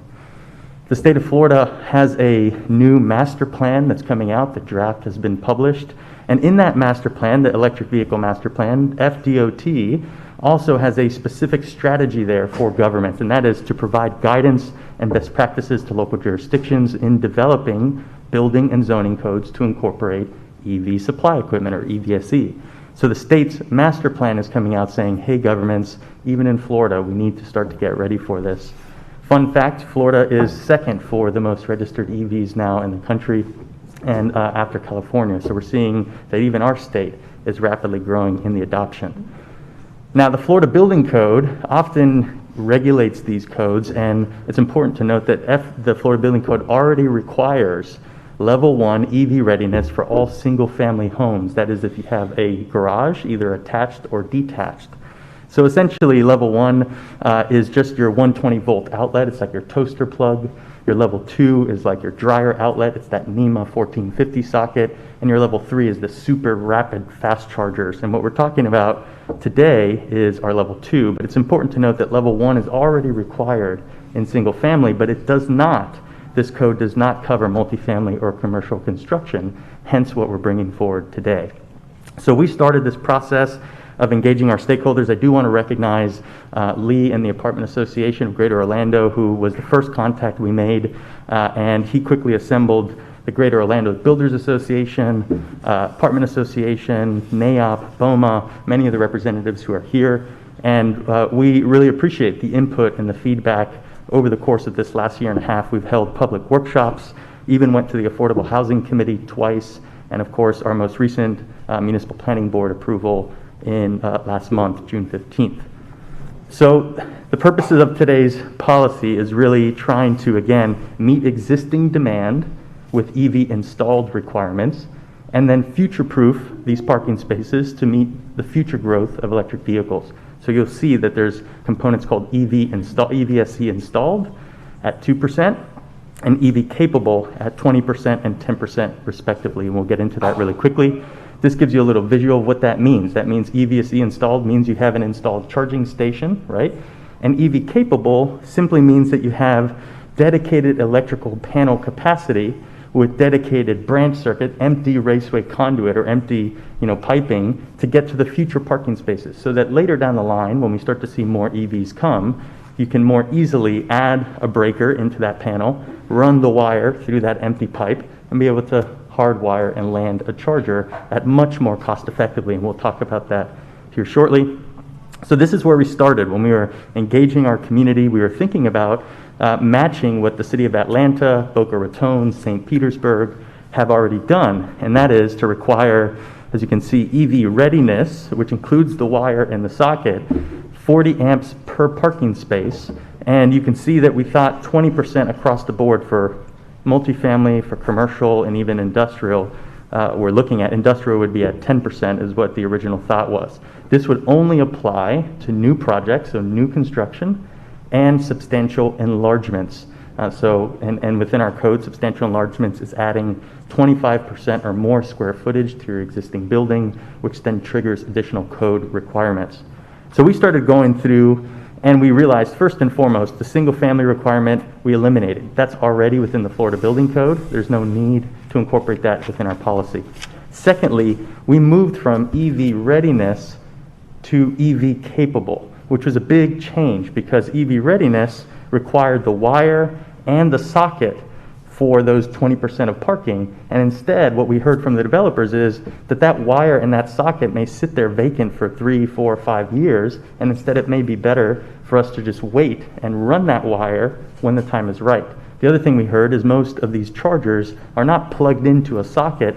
Most of them are hardwired and installed. So requiring to add a socket seemed to be more work than was needed, right? What we're really trying to do is mitigate the upgrading of the panel of that building, as well as the directional boring, the breaking up of your parking lot to get from the panel to the future EV charger, right? That's what we're trying to mitigate, and that's what EV capable does. Number 3 is we heard from the commercial developers that we should decrease from 20% to 10%. And that's because majority of charging happens at home. Studies show that 80 to 90% of the way that people charge their electric car is at home.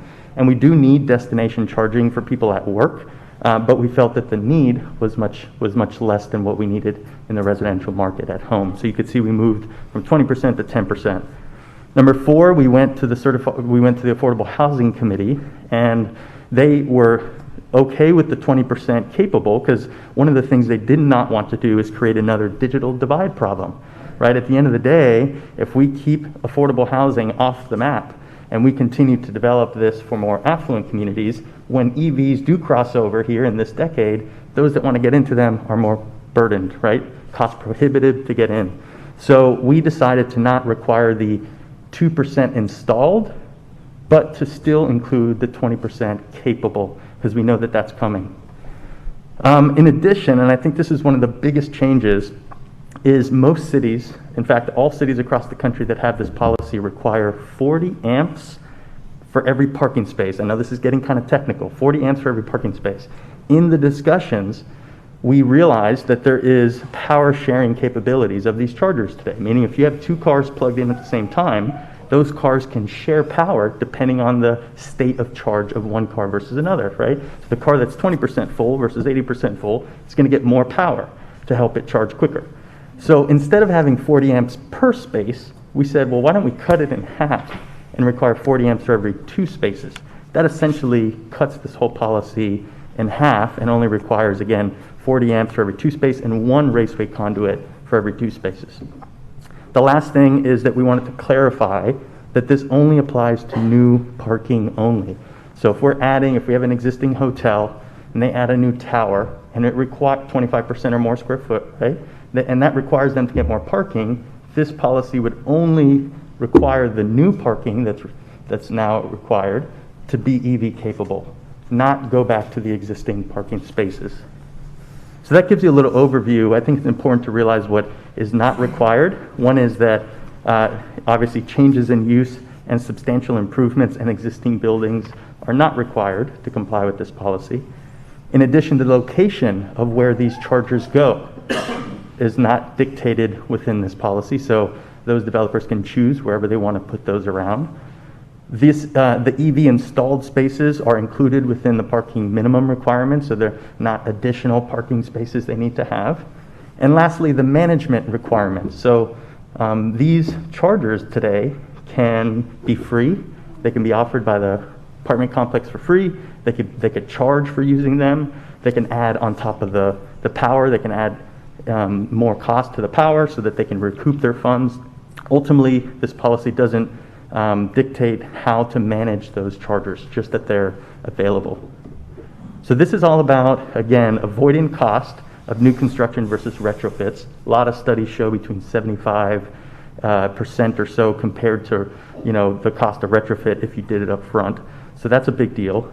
Secondly, it's avoiding those barriers to access and accessibility. This is an equity issue, and we're realizing this across the country that cities are moving forward with this best practice to ensure they're closing that gap. The technology is changing, but we know that the future of charging technology is electric, and it aligns with this code. One of the big changes we're going to start to see is the onset of what we call static power transfer or induction charging. This is the wireless charging.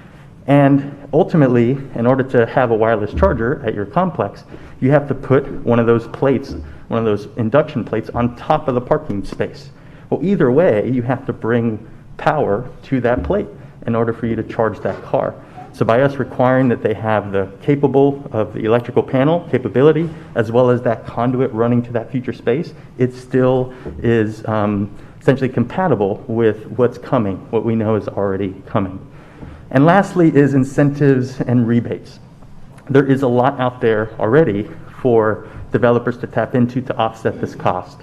There is a federal investment tax credit. It's the alternative fuel refueling property credit. Gives you up to 30% of the cost, or $30,000, whatever is less, to offset in the first year.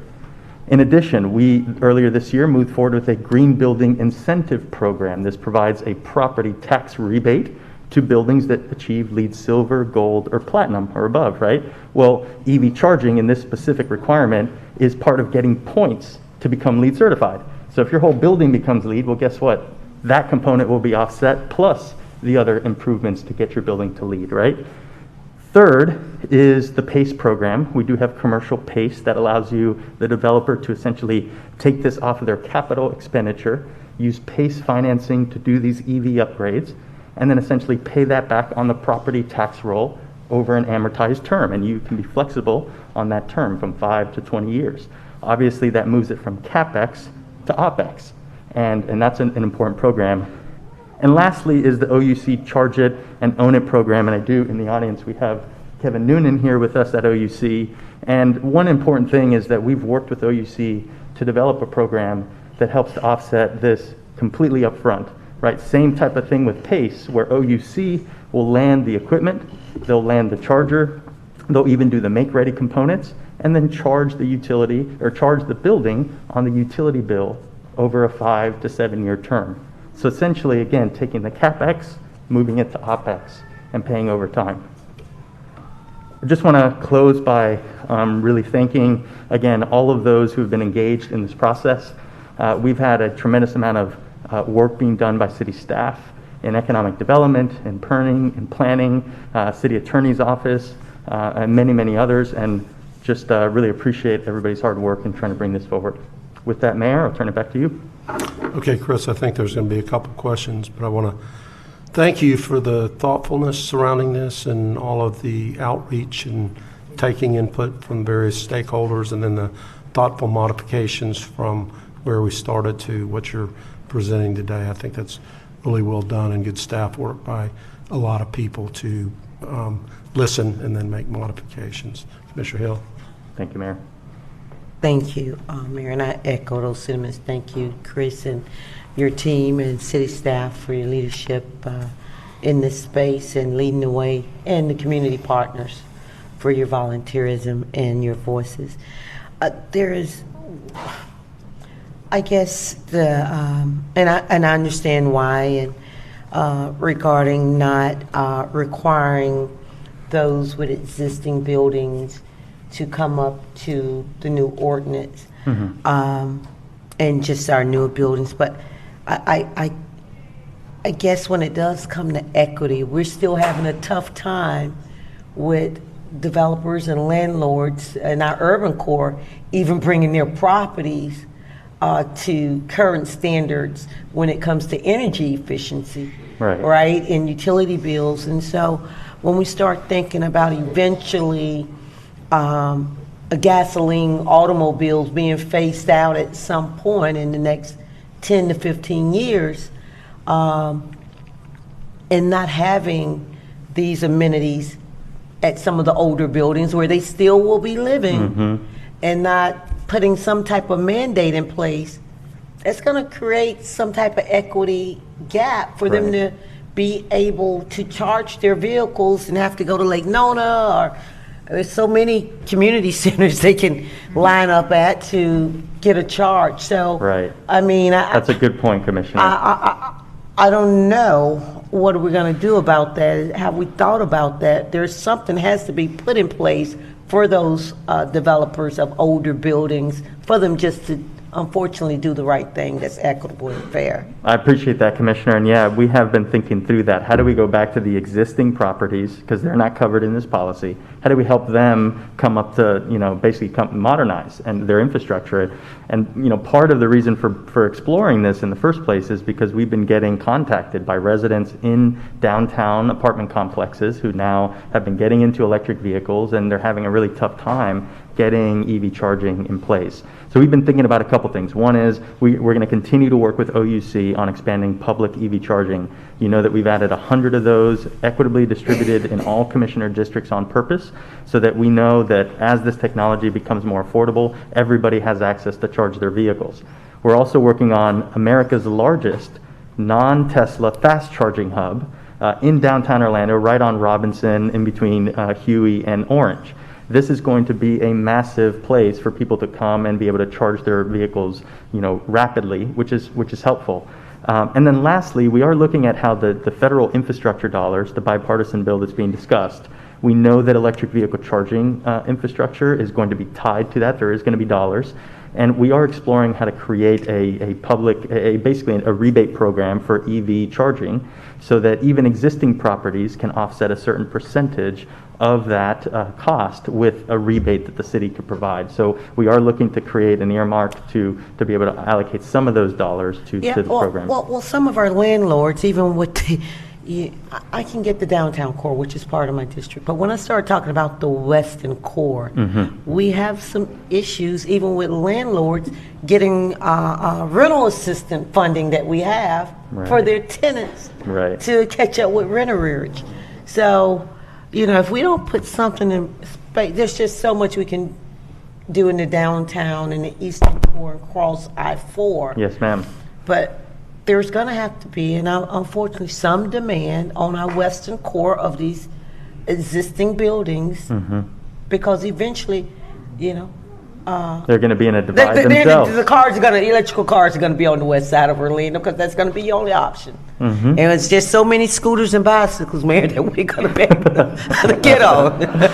Good call on that. Well, we're working, as we mentioned. We do, just forward thinking. I appreciate that. This is a first step to really look at new buildings as we come, and as we evolve and continue to work with our community, try to figure out a way for us to get the existing buildings ready for what's coming as well. Yeah.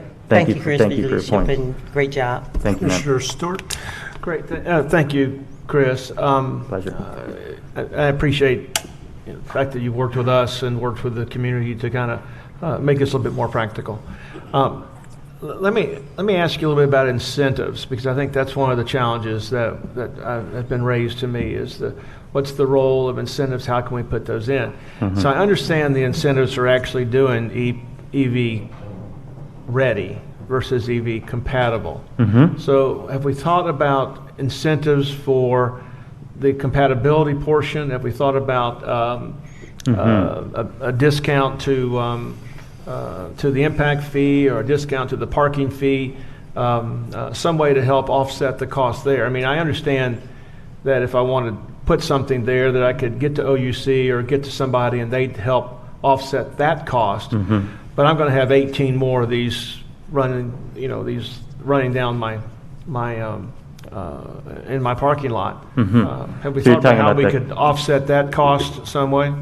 Yes, great question, Commissioner. So first and foremost, the PACE program financing that we have here and the Green Building Incentive Program would cover both the capable and the installed requirements for these properties, right? So we do have programs available. In addition, we're working with OUC right now. The Own It, Charge It program is for landing the chargers, right? And everything that it takes to land the actual unit and then add that to utility bill. They are looking at now, how do we incorporate the upscaling of the panel and running that empty conduit as part of that package. So we are working to ensure that that is also an option. Again, right now it's for the chargers, but they're pretty confident that over the course of, by the time this goes live, we're able to kind of structure a program that completely offsets both the capable and the installed components of this. But our next meeting's 5 weeks away. Are we going to be able to have something more substantive at that meeting when we have the second reading? Or is that asking too much? That's certainly the goal. We're continuing to work on incorporating, again, those capable components into the OUC program. I will say that we did look into the transportation impact fee reduction. One of the good ideas was, can we reduce it dollar for dollar on the transportation impact fee? We went down that path. Unfortunately, the state preempts our ability to do that. We started to look at the building permit fees. If you said, okay, well, they have to get a permit for this, can we waive that and use the funds to offset? Unfortunately, that also cannot be used for offsetting the cost. So we really tried to look at everything that's available to us and tried to see if we can offset the capable components, knowing that seems to be one of the biggest sticking points here. And I think the closest that we have is that green building incentive, which does provide, covers all of it. The PACE program, which also does provide, and then OUCs, I think would be kind of the third solution for us that we are working. I did speak with Clint Bullock and Linda Ferroni and the team. They feel that it's something that we can incorporate into the existing model with no real changes to the program. So they're confident that I think we can move this forward. I think the industry is looking for something that's the OUC is a payback, which I understand, and I think when we emphasize the payback, we need to emphasize the fact that we're not limiting the ability for them to charge for the use of that at their location. So there's a way to not only get payback over time, but there's a way to have a revenue stream to help cover that cost. And I understand that. Yep. But we just don't know. That's part of the challenge in moving forward. We don't know. And the cost of running conduit is an actual real cost, and I understand it is significantly cheaper than running, 20 of these stations. You're running 18 of the conduit. Mm-hmm.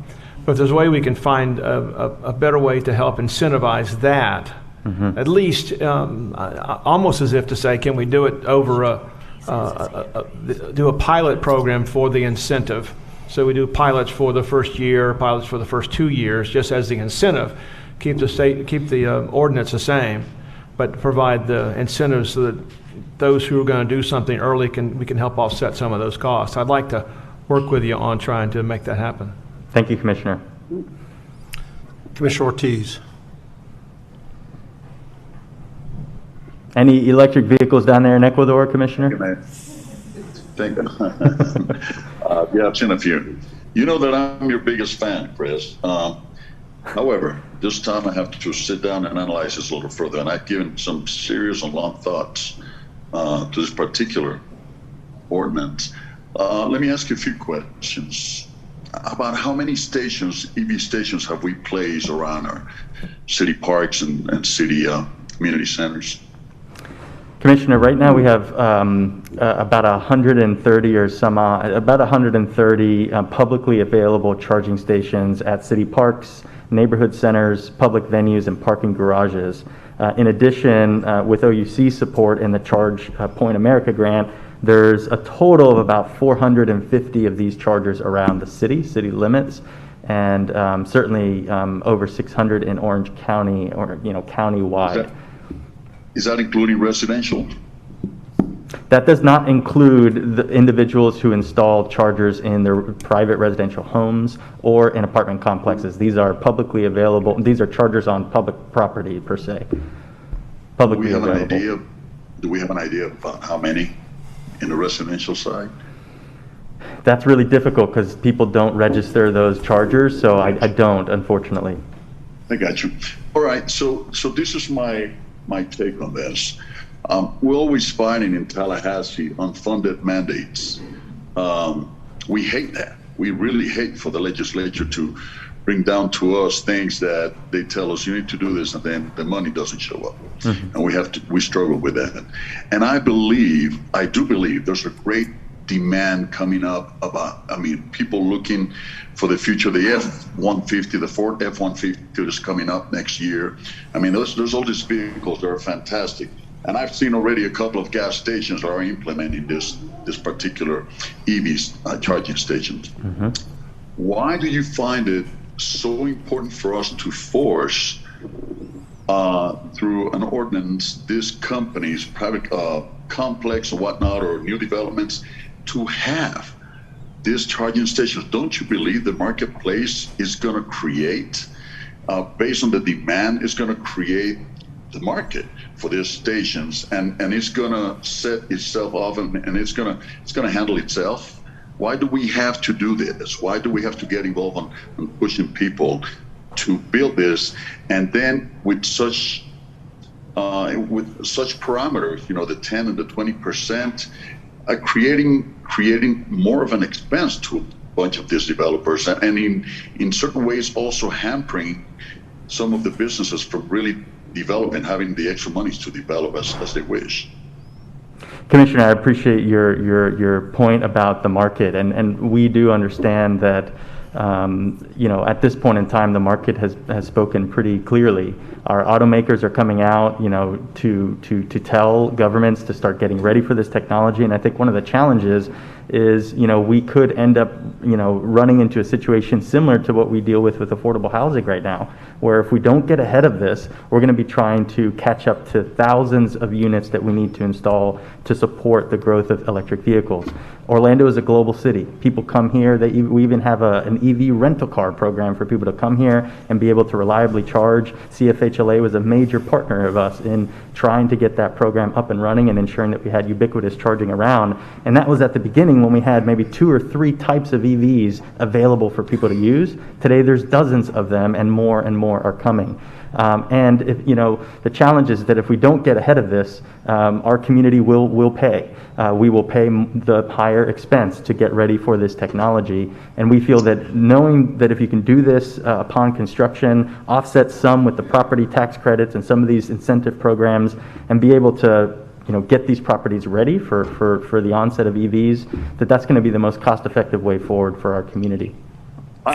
Also, Commissioner, hold on, Commissioner. This particular product, because this particular one, when the first gas vehicles came out, the need was there, so gas stations came out. And right now, with the gas stations seeing the transition from gas to EV, I think people are going to start putting these stations at their gas stations, and I think this is automatically. I've seen shopping centers that have done it on their own, and I think this is going to continue being like this, where people will react because they see an opportunity to make money.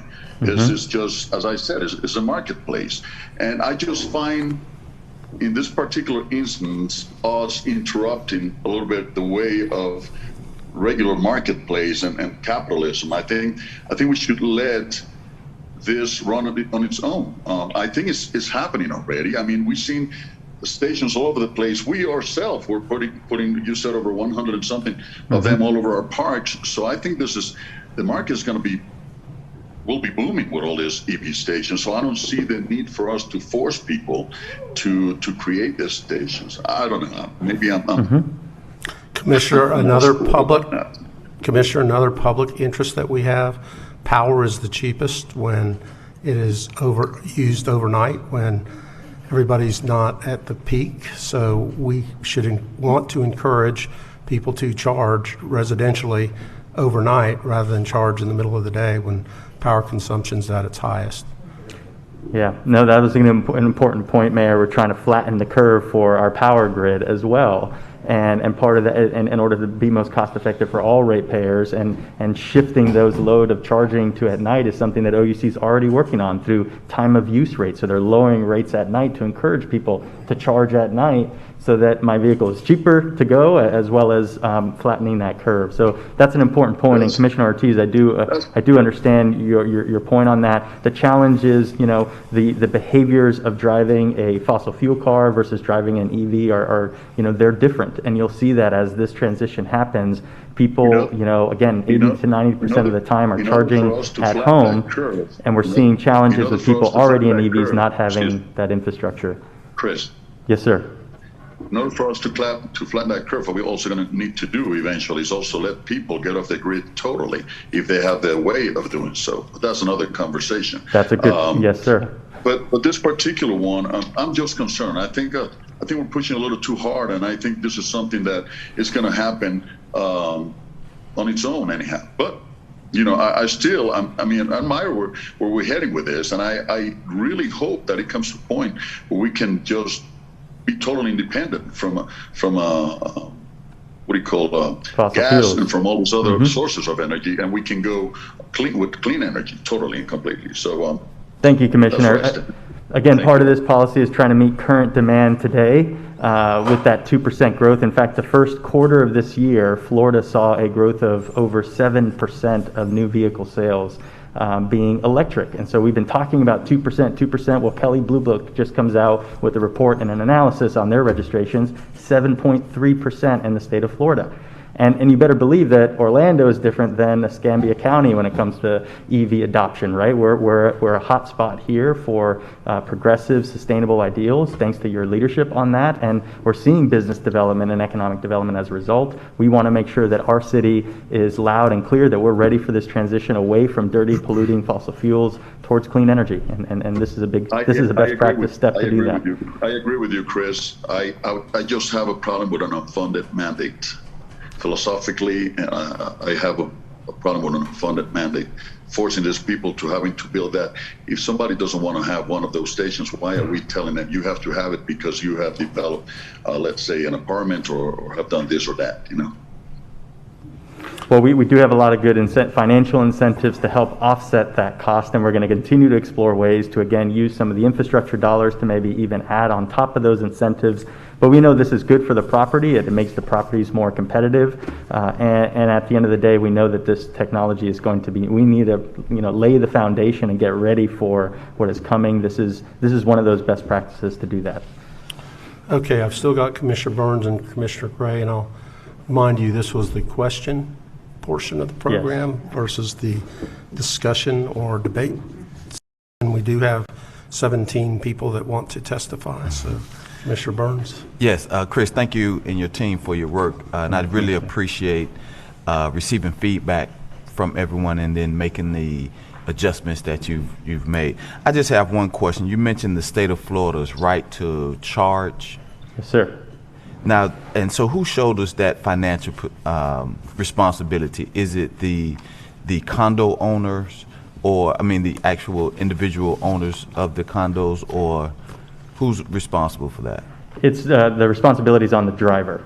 On the driver. For that, yeah. Okay. So the right to charge essentially just prohibits a building owner from not allowing an EV driver to install a charger at their property. They were having situations where people were getting into EVs. They were approaching the landlord saying, hey, I want to add a charger. I just got a car. And they were saying, no, you can't add that infrastructure in my property. That ended up going up to the state legislature, and they passed the right to charge, which basically says if you own a building, you have to allow the driver to install that equipment because it's so critical for their mobility solution. But the cost is burdened on the driver. And ultimately, in the future, the cost will always be burdened on the driver 9 times out of 10 from what we've seen. Sir, the properties will probably add a few of them, but as this thing starts to scale, they're gonna point to you as the driver. And if we can get this ready for it, it'll be much more cost effective for those drivers to get into those cleaner solutions. Thank you. Commissioner Gray. You know what, Mayor, you're right. I am going to wait and let folks speak, and then I'll give you a little commentary at the end. So thank you for. Okay, is there a Thank you, motion? Mayor. Motion and second. Okay, I got a few people who'd like to comment on this. I'm going to take them in the order that I believe they were turned in. So Glenn Cook is first up, Charles Behrens after him, Steve Ogier after Pat, Michael Cohen. So Glenn Cook. Yes, sir. Thank you very much, Mayor.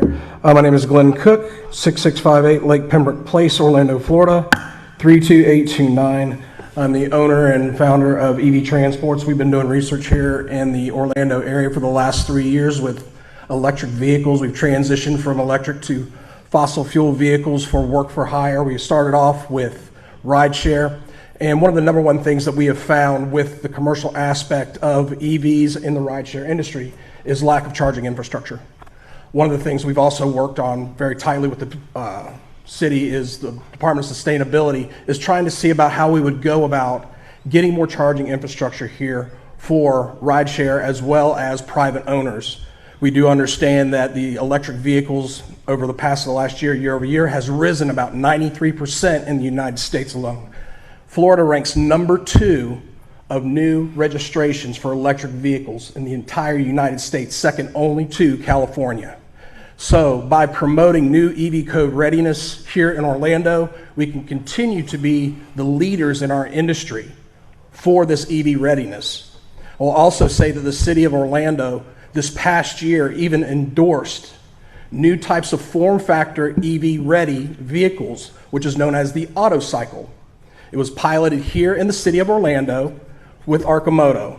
That legislation was just recently passed and signed by our governor July 1st as the Autocycle.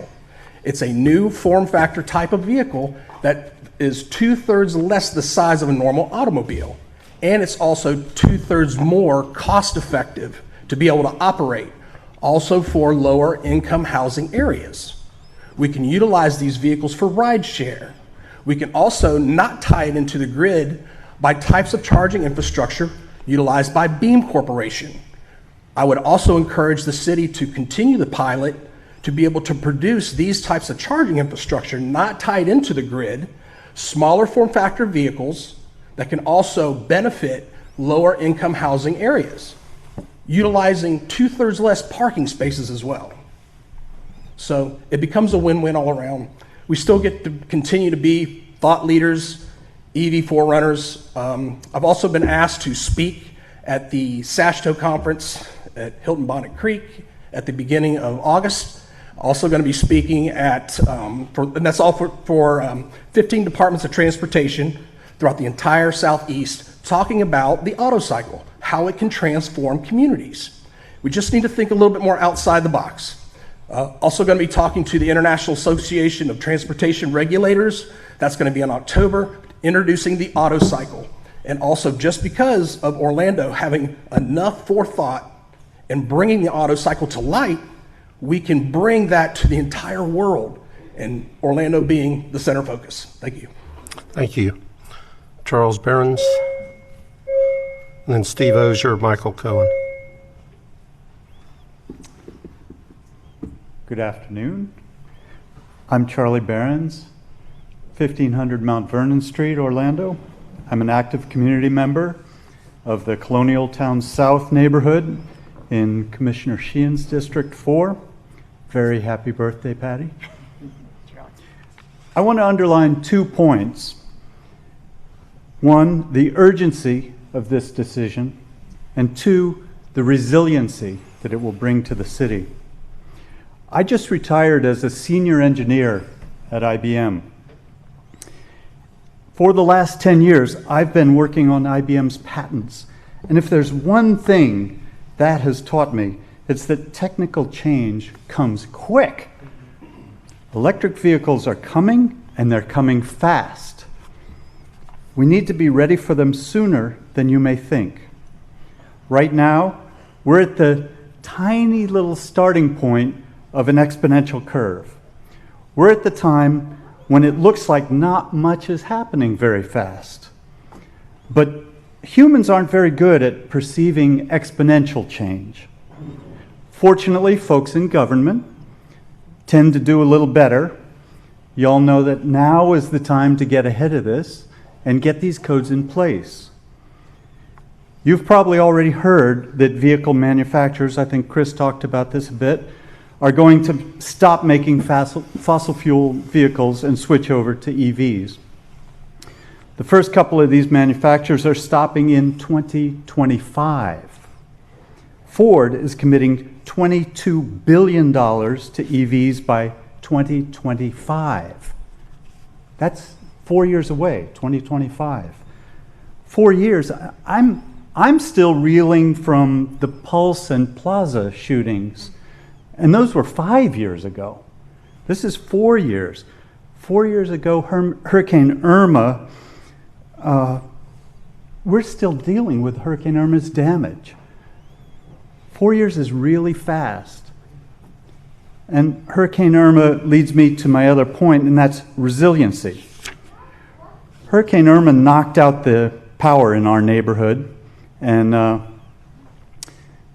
what I was able to do before the storm was charge up my EV, and thanks to Solar United Neighbors, several of their starters were here, I was able to charge that with solar power.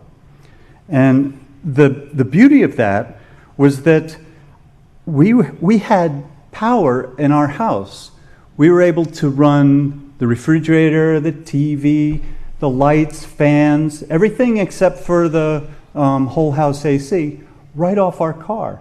And after 3.5 days, the car battery was only down to about 50%. So, I guess that's it, huh? All right. Thank you all. That's a good story, though. Yeah. Stephen Ozier, Michael Cohen, Thomas Moses, Terry Walther. Thank you for taking the time to listen and for allowing me to provide public comment on the electrical vehicle readiness ordinance. I'm a multifamily developer with projects in the city of Orlando, Orange County, and other counties in Florida. Like many others in the industry, we remain committed to delivering housing product that meets the diverse needs and wants of the residents. Whether it be the installation of car washing stations, fitness facilities, or the construction of a dog park, we strive to provide residents with state-of-the-art amenities that will keep them satisfied and wanting them to call our communities home. We must meet the market, and we believe that we respond well to its demands. We currently install EV chargers in various projects that we believe the market needs and wants, to include the city of Orlando. These installs are done privately with private money without the mandate of any authority having jurisdiction. We're responding to the EV market demand in the city of Orlando and other municipalities in the state. As such, we do not believe the electrical vehicle readiness requirement by the city or any other jurisdiction is necessary or justified. Furthermore, the ordinance paints every project with the same brush, and the market does not respond that way. As an unfunded mandate, EV infrastructure is costly to install and maintain. This, coupled with the rising development-related costs, this mandate, and it is a mandate, will cause housing to be less affordable, forcing projects to pay for infrastructure and amenities, and it is an amenity, that it does not want or need. We strive to meet the needs of our residents because we want to keep them happily housed. We must compete or lose residents and revenue. Residents have a choice. We will put in EV infrastructure when our residents ask for it or the market justifies it. And the market is justifying EV chargers. We do not need a mandate to do so because we're doing it now when necessary. And again, I do reiterate, this is an amenity, as Commissioner Hill said, and we should not be mandated to put this in, just like we're not mandated to put in pet facilities, fitness facilities, dog washes, and clubhouses and the like. Therefore, we respectfully request the electrical vehicle readiness ordinance be removed from consideration and not brought forth for second reading. Thank you for your time and consideration. Thank you. Michael Cohen, Thomas Moses, Terry Walther, Matt Alford. Mayor, Commissioners, I am Michael Cohen. I live at 2505 Donaldson Drive. I co-founded Solar United Neighbors of Florida. We do the solar co-ops that the city has so graciously funded and supports. As of this morning, the current co-op has 199 members. 10 have already signed to go solar. It closes the end of this month. Solar and EV go together like pizza and beer. I support the EV readiness because of the environmental values. But if you discount those, the case can be made in terms of public safety.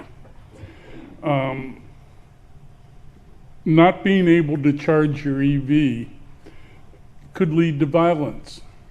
Just ask the frustrated crews on airlines about frustrating passengers who use physical violence on airplanes today.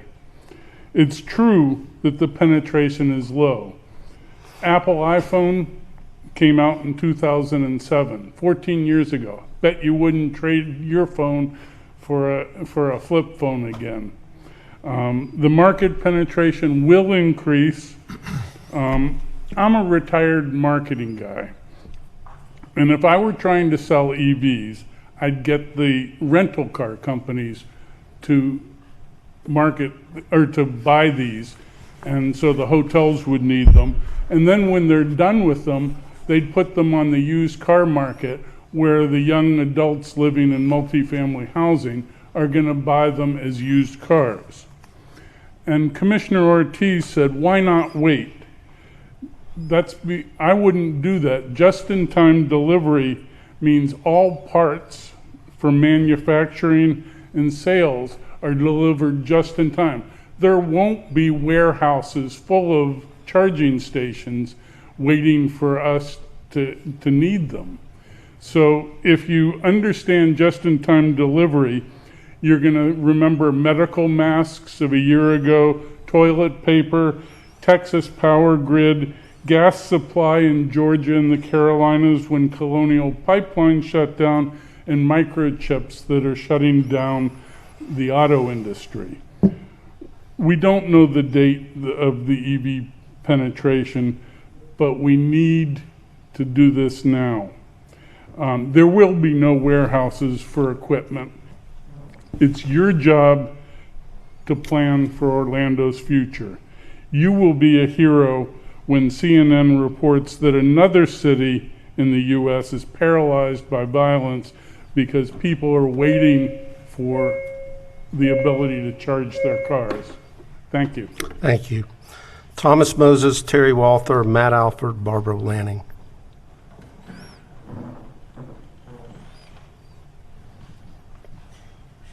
Thank you, Mr. Mayor, fellow commissioners. I'm Thomas Moses, 657 Brandy Oaks Loop, Winter Garden. I'm with BOMA Orlando Building Owners and Managers Association, so we represent office buildings and industrial buildings. So foremost, this isn't about whether or not electric vehicles are beneficial. We concur that they are for many of the reasons Mr. Castro stated. My family and I aspire to purchase one. Many of our members, BOMA members, own them. One of them forthcoming is a large fleet owner. So it's not about that. It's solely about the notion of a mandate for charging stations and their infrastructure on our private properties, industrial and office buildings. So a fueling station on private property should not be mandated. Rather, the natural symbiosis of supply and demand should be the mode of providing them. It shouldn't be, if we build it, they will come. It should be, we will meet the demand as it comes. So we talked a little bit about existing buildings. I manage over 1 million square feet of office space and office buildings, but my company continues to develop them. In my small world, my microcosm, we really haven't had any from prospective tenants or large tenants or otherwise ask for them. It's the proverbial Blutarski 0.0 we haven't, but that's just my small world. Also, there's some of the information we've gotten from the sustainability team has been about the future. There's a lot of forecasting.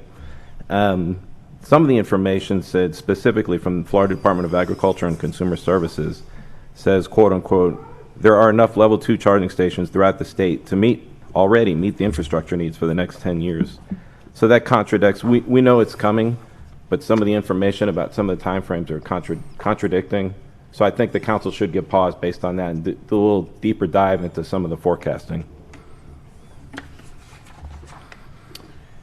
So there's been some statements about the cost for office building owners and managers about the cost. I think it's more than that. The costs are immeasurable. Future repairs, administration, policing their use. I know the mandate doesn't talk about policing or public use, but there's many intangible things that are going to arise about maybe members of the public might come onto our private property to try to use it. That's really not stated in the ordinance, but it's sure to happen. The disparity in equity. So we have many tenants might say, well, what are those? Why are we paying for those? Who can afford to have those spaces? So there is a little bit of a inequity of use. So the technology. So this is a snapshot of current technology, but it's very fluid and changing, as Mr. Castro said. So let's not paint ourselves into a corner of doing something now. Let's let the technology float. Let's let private sector float. And as tenants, as commercial office building owners, as tenants ask for these, we will build them. Larger tenants come along and say, can you Thank you. Thank you. Terry Walther, Matt Alford, Barbara Lanning, Shelley Francis.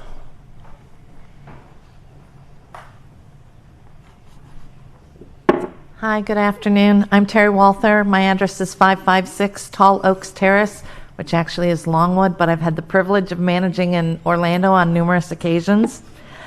And I just wanted to speak to this because as a building manager and a very active BOMA Orlando member, this is a subject that's near and dear to me. I actually did manage some buildings in Orlando, had some very wonderful tech tenants like Siemens and Northrop Grumman. They came to us, they said, hey, we've got electric vehicles in our fleet. We need to be able to charge at the buildings.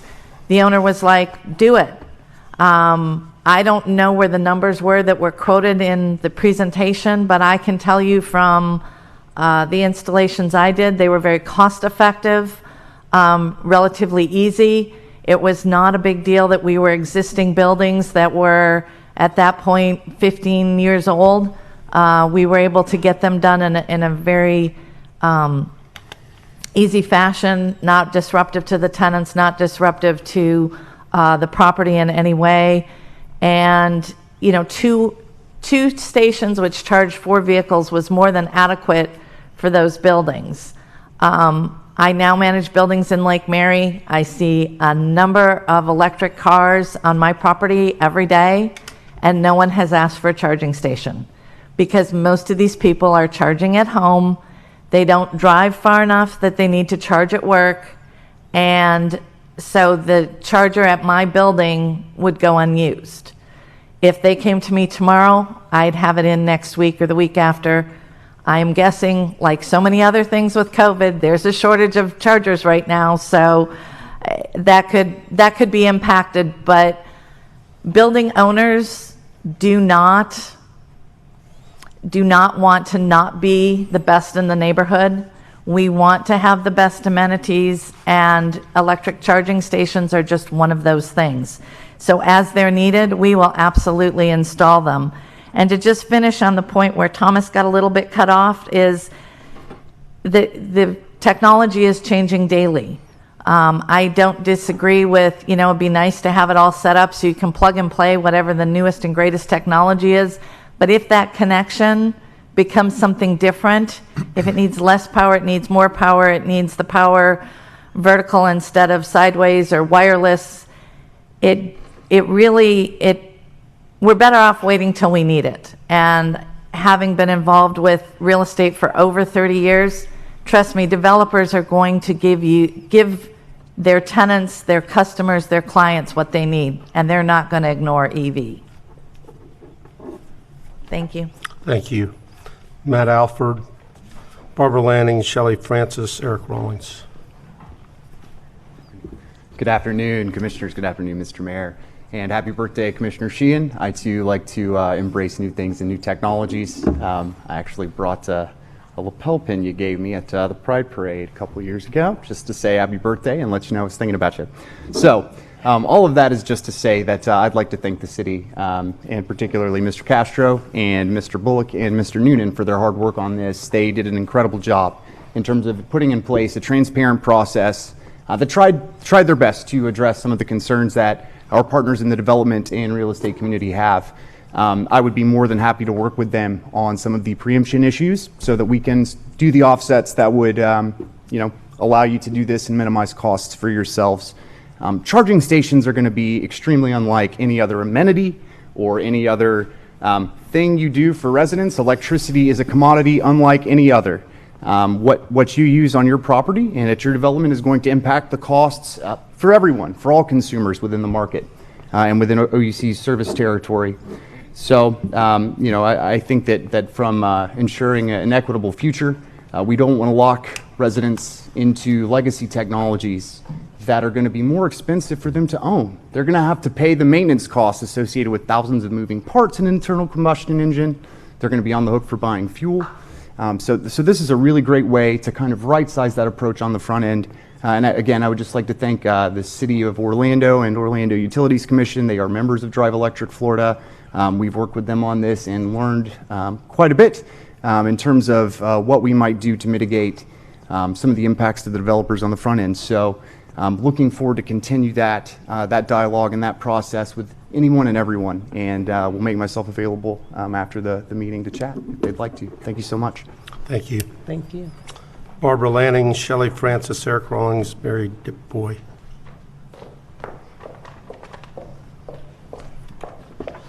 Good afternoon, Mayor, Commissioners.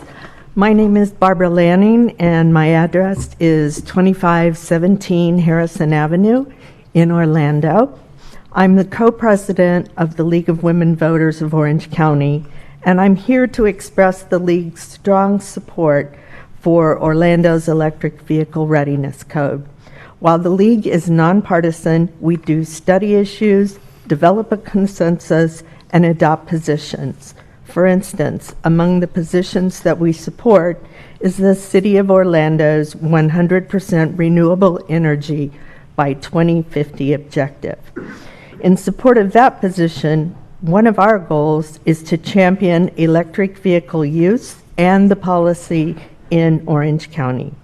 We are excited about the prospect of electrical vehicles becoming the norm on our roads. Mr. Castro shared many of my statistics I plan to share, so I will spare you a repetition. But what we do know is the tide is turning, the demand for charging stations is coming, and the City of Orlando needs to be ready. Adopting the EV Readiness Code is a key part of Orlando's broader plan to make our metro area ready for electric vehicles in both the public and private spheres. The Orlando Electric Vehicle Readiness Code will encourage our citizens to commit to electric vehicles by making it easier, more convenient, and more cost-effective to power those vehicles. The decision to install low-cost, EV-ready infrastructure in new buildings will help Orlando residents for decades to come. The cities of Winter Park, Boca Raton, Miami Beach, Coral Gables, and Miami-Dade County have already adopted electric vehicle readiness into their land development and zoning codes. On behalf of the League's 700-person-plus membership of engaged citizens, I urge you to vote for the Orlando EV Readiness Code. Let's get Orlando moving in the fast lane to becoming an EV-friendly city with clean and accessible transportation opportunities. Thank you. Thank you. Dr. Shelley Francis, Eric Rawlings, Mary Dipboy, Don Curtis. Dr. Francis had to leave. So she's not here. Okay. Eric? Good afternoon, Mayor and Commissioners. It's great to see you. My name is Eric Rawlings. I reside at 139 East Muriel Street, Orlando, through 32806. Before adding my comment in support of the EV readiness ordinance, I would like to thank Commissioner Burns and his aide, Jason Henry, for coming out. It was 1,075 pounds, 62 volunteers. And just so you know, that broke a record for the Foundation for Florida Environmental Protection on one-day cleanup. So thank you. I had a speech kind of written out, but as I saw people and heard people coming up, I wanted to kind of maybe adjust it a little bit to see when I'm hearing about things that aren't ready and how things are going to impact us if we move too fast or if we do one thing. I mean, I'm old enough to remember when we switched from leaded gas to unleaded gas. You know, I mean, it was the same thing. It's like apples are going to cost $10, that, you know, the sky is falling and it's just not going to, you know, that no one's going to use my gas station because they're not going to have it. It doesn't ever work out like that. We change things because it helps communities. It helps the environment. It helps technology and improves our quality of life. And this is just one of the next steps in that effort to become a climate and green city. One of my favorite memories in my entire life was with Chris and Clayton when we were delegates to the United Nations and listening to people all over the world that do not even have 1/10 of the opportunities that we do here in Orlando, to listen to what they were thinking. Oh my God, if we only had a municipality-owned opportunity like OUC. We are on a leading edge and going up and actually listening to people that would just die to have this opportunity to have EV-ready stations, to have opportunities to have electric cars. It's just amazing. And when I was listening also to Chris, and I support this, but I think that we also need to consider not doing less, but doing more to have a second phase for retrofits coming right behind, hopefully, when we pass this.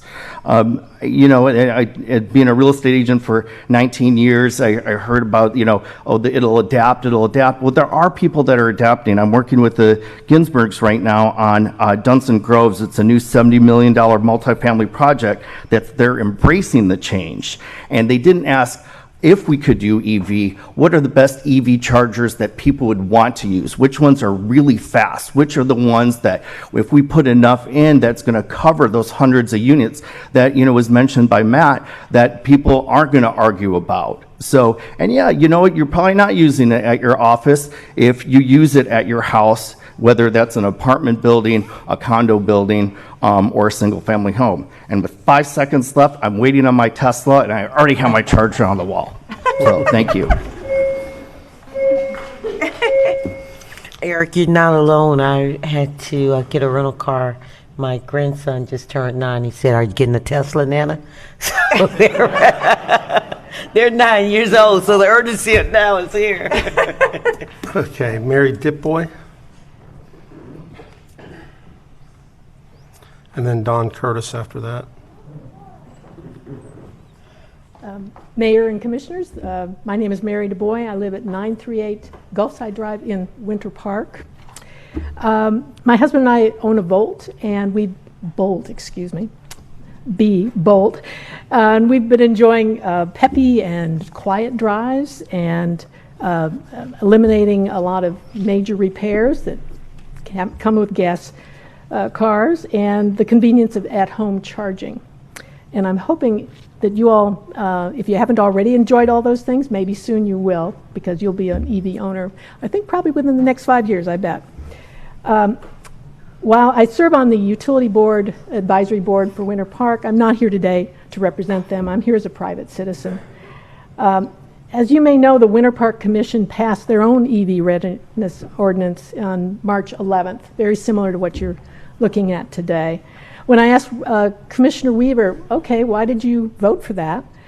He said the obvious. He said more EVs are coming and we need to be ready. So that's why we voted for it. The EV readiness ordinance that you have is going to address a major barrier. That's what's been said so many times. If people don't have convenient charging stations, they will be frustrated, probably never make the purchase. So by having at-home and in multifamily buildings, by having charging stations in those settings, the door is open to them. And I think you'll see people coming forward. We'll get beyond that 2%, I think, very quickly. So, Mayor and Commissioners, I urge you to make the EV readiness part of your legacy to make this planet more livable and healthy. And the future generations are depending on all of us to do that. Thank you. Don Curtis.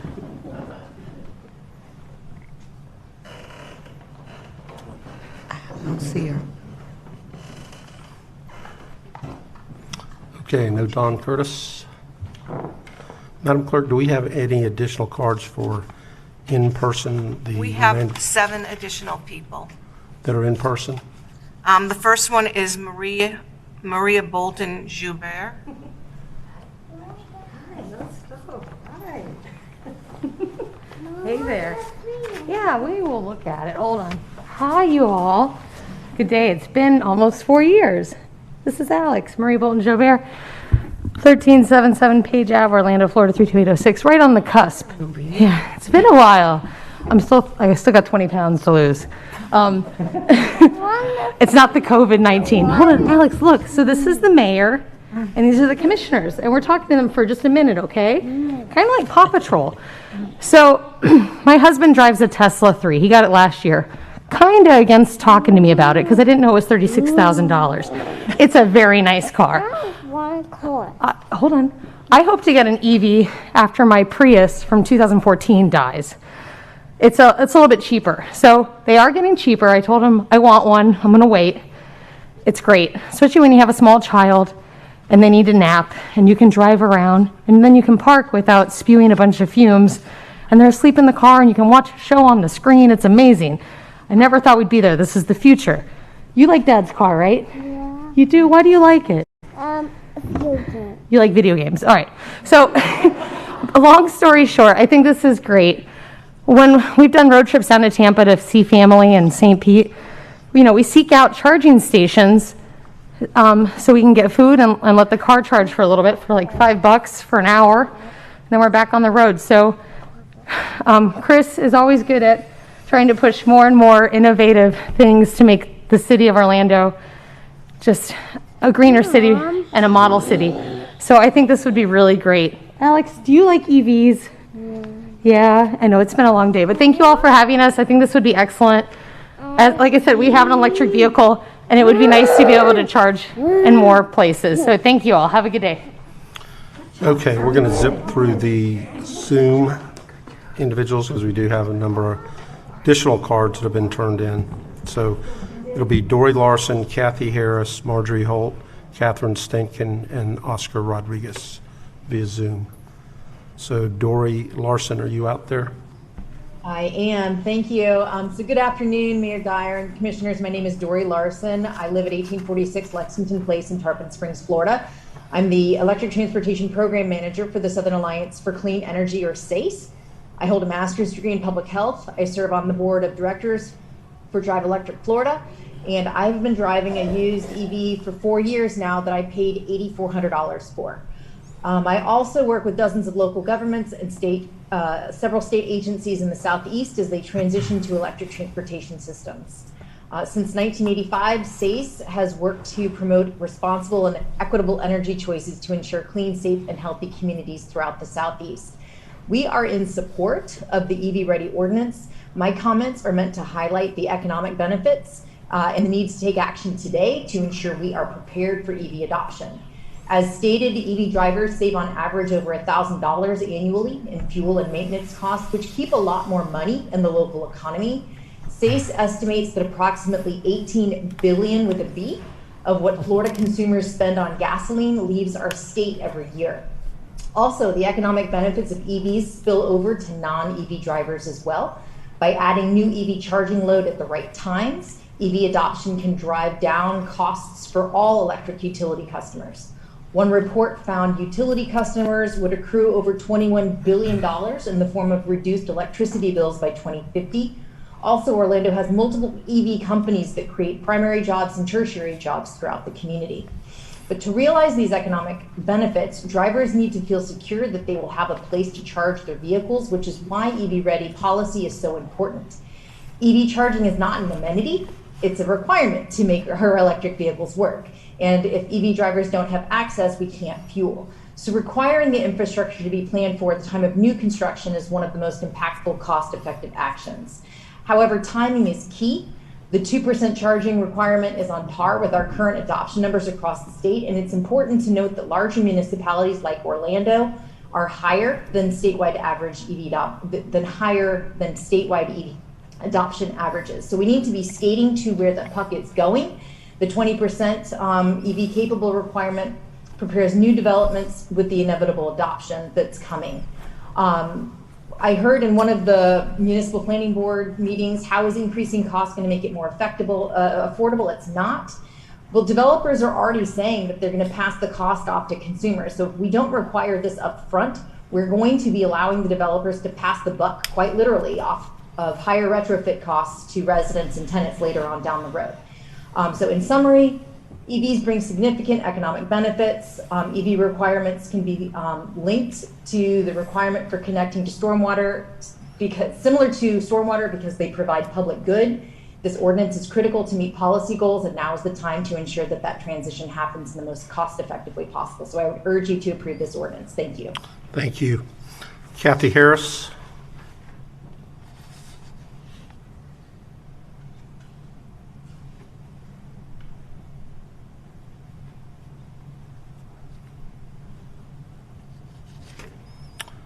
Marjorie Okay, Holt. can folks hear me now? We can.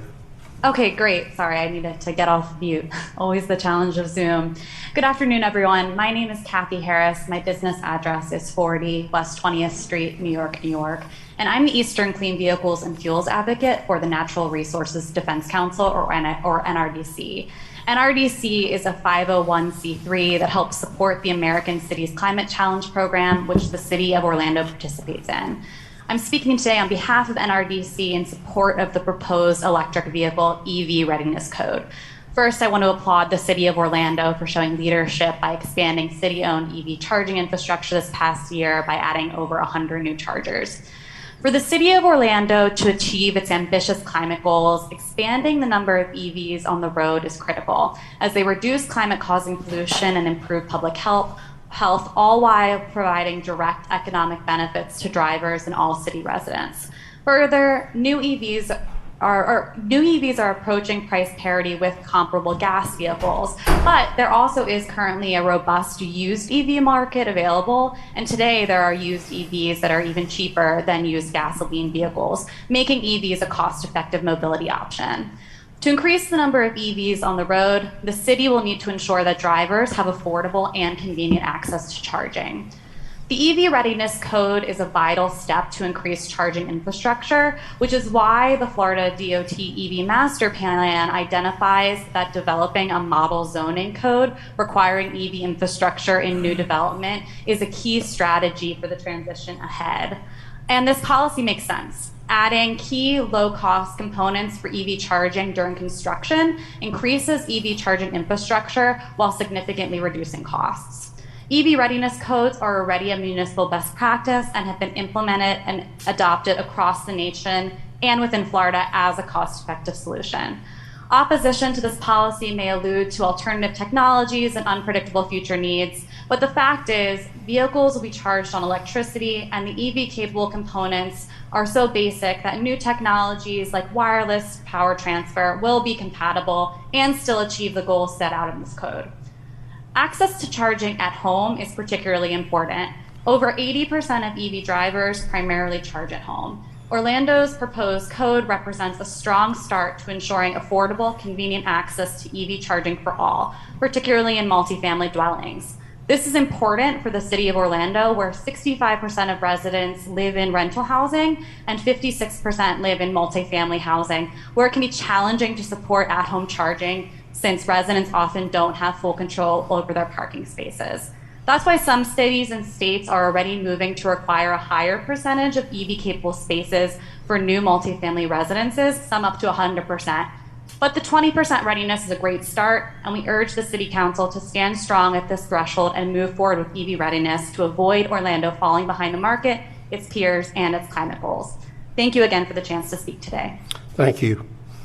Marjorie Holt, and Catherine Stankin, and then Oscar Rodriguez.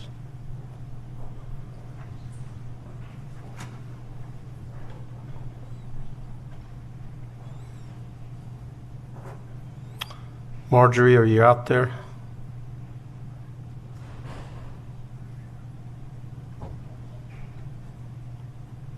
I don't think she's here.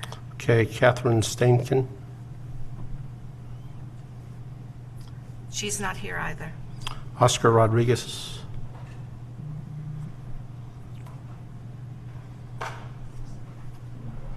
Yes, I am here. Okay, you're on, Oscar. Thank you very much, and thank you for the opportunity to speak at this meeting. My name is Oscar Rodriguez. I live at 155 South Court Avenue, Orlando, Florida, and I represent NovaCharge as the CEO of the company. NovaCharge is located here in Orlando at 4201 Vineland Road, right down the street. I want to thank you for the opportunity to speak with you. I first want to be able to tell you a little bit about NovaCharge and who we are. We're a comprehensive technology solution vendor specifically designed to deliver EV charging solutions, hardware and software. Most of our business comes from electric utilities. We own the majority of the infrastructure contracts for several electric utilities throughout the state of Florida and throughout the Southeast. We also do business with the City of Orlando, with OUC, and also with a variety of other cities in Central Florida, including Winter Park and City of Tampa, et cetera. We're focused on EV charging. This is what we do. So we're the purveyors of technology built and designed here in Orlando, but sold throughout the United States, from Maine to Hawaii. So you could consider me to be a little bit biased in this whole argument because I'd like to see EV charging technologies really take off.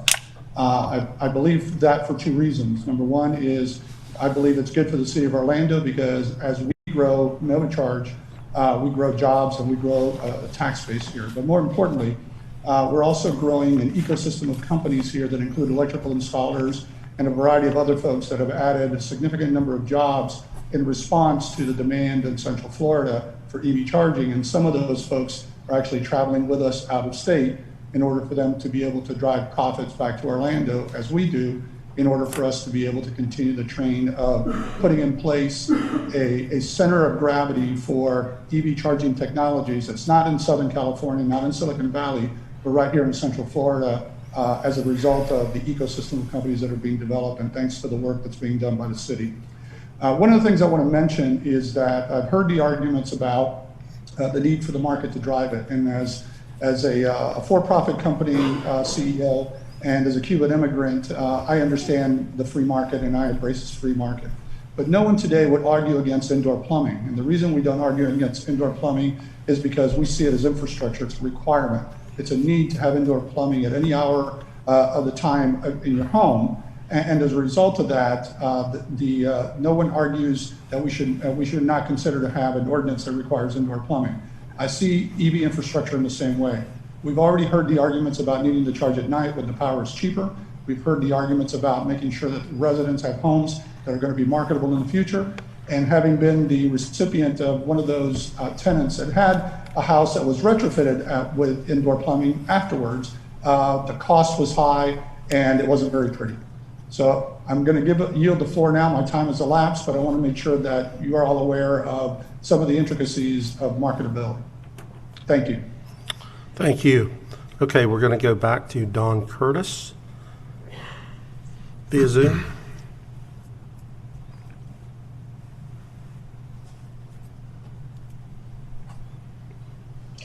Good afternoon, Mayor Dyer and the distinguished commissioners.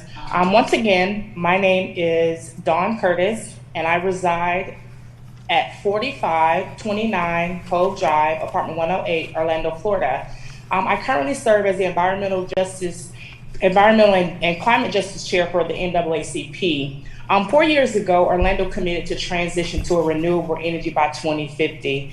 During this transition, the NAACP is committed to make sure that this transition is equitable and inclusive. As we all know and agree, there is a digital divide within our frontline communities, and we must continue to bridge that gap to ensure that our communities are not left out of these transitions. Our number one priority is to ensure that our communities are ready for the future. Commissioner Hill, I also sentiment on your concern as it relates to affordability. But according to our research, EVs are pretty much already at the same price parity as with used vehicles. I also heard commentary about retrofitting. When we think about that, ultimately retrofitting is about 4 times as costly for us to install them later. We are pushing for us to act now. And we are asking for us to act now because this can avoid in the future any future costs. Why should the residents shoulder greater costs? Developers don't want to prepare for what the auto manufacturers are telling us loud and clear. EVs are the future. The cost for EV readiness is less than 0.1% for the total project. Not being EV ready now is passing the buck and would exclude many residents from access and affordability. So I am asking that you guys act now on this and not allow our communities to be the last to have access to EV services. Thank you. Thank you. Okay, we have a number of additional in-person requests. So we'll go Timothy Perry, Austin Judd, Elena Slife, Lee Steinhauer, Carolyn Campbell. So Timothy Perry.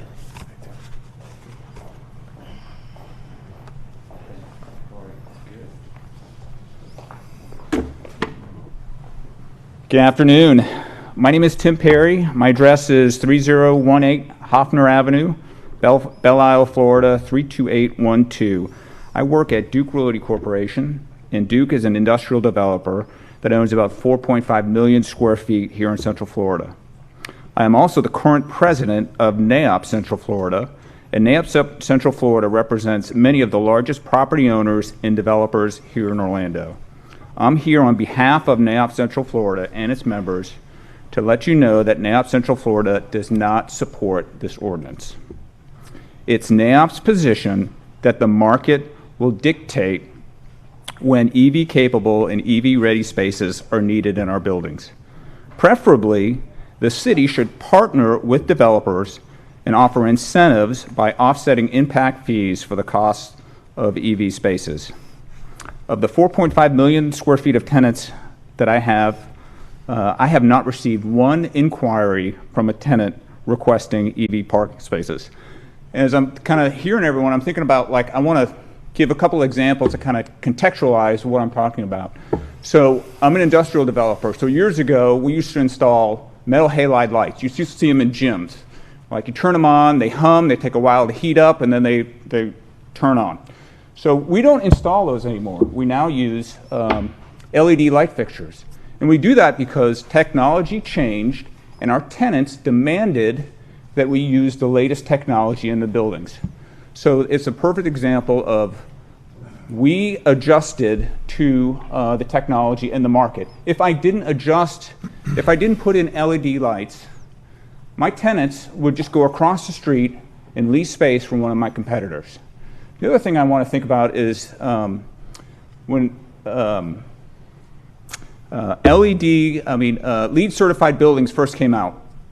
Everyone wanted to have a LEED certified building, and we would meet with these tenants and ask them if they wanted a LEED certified building, and they'd say yes, we would. So we'd crunch the numbers. We would tell them, well, that's going to cost another $1 a square foot to your rent. No, we don't. We don't want it.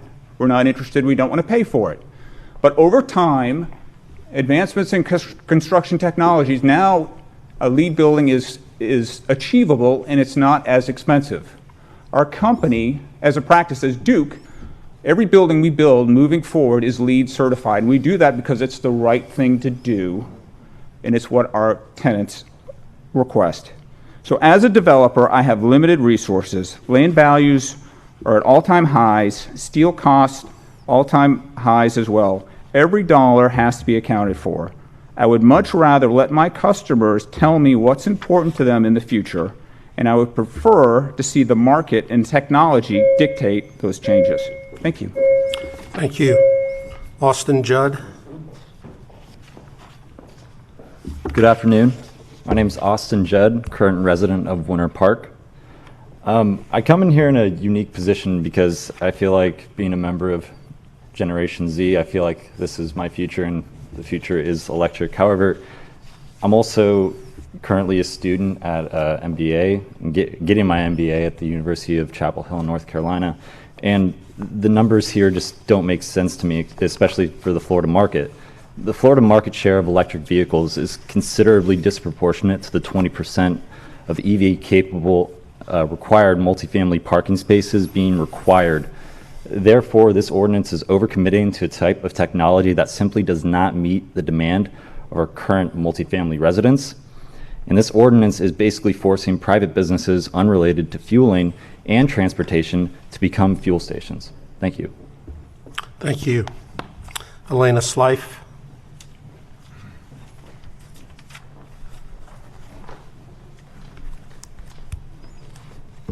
Hello, Mayor, Commissioners. Thank you for having me. My name is Elena Slife. I live at 5526 Parkdale, Orlando.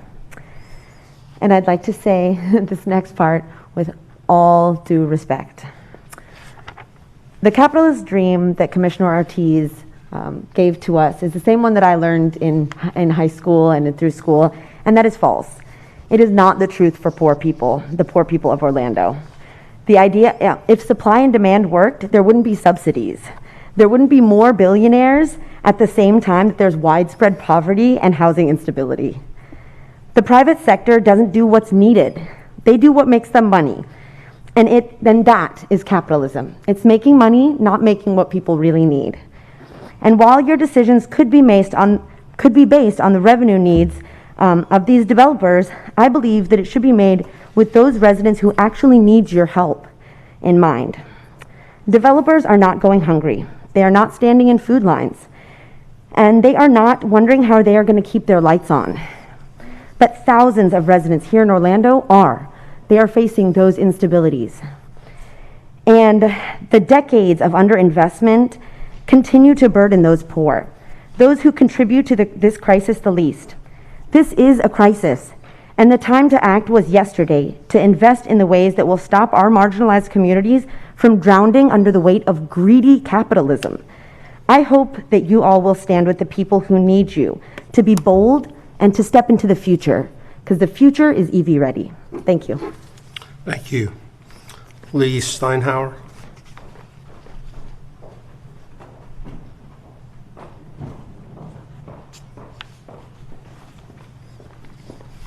Good afternoon, Lee Steinhauer, 15418 Sweet Orange Avenue, Winter Garden. Here on behalf of the Apartment Association of Greater Orlando. The Apartment Association represents thousands of companies and individuals in the multifamily real estate industry, many of whom work, live, and invest in the city of Orlando. As part of a coalition, we've been working with Chris and his team on this EV ordinance. Unfortunately, we still have some serious disagreements and concerns with what is currently proposed. In effect, as you heard, this ordinance is an unfunded mandate that is forcing private businesses unrelated to fueling and transportation to become fuel stations.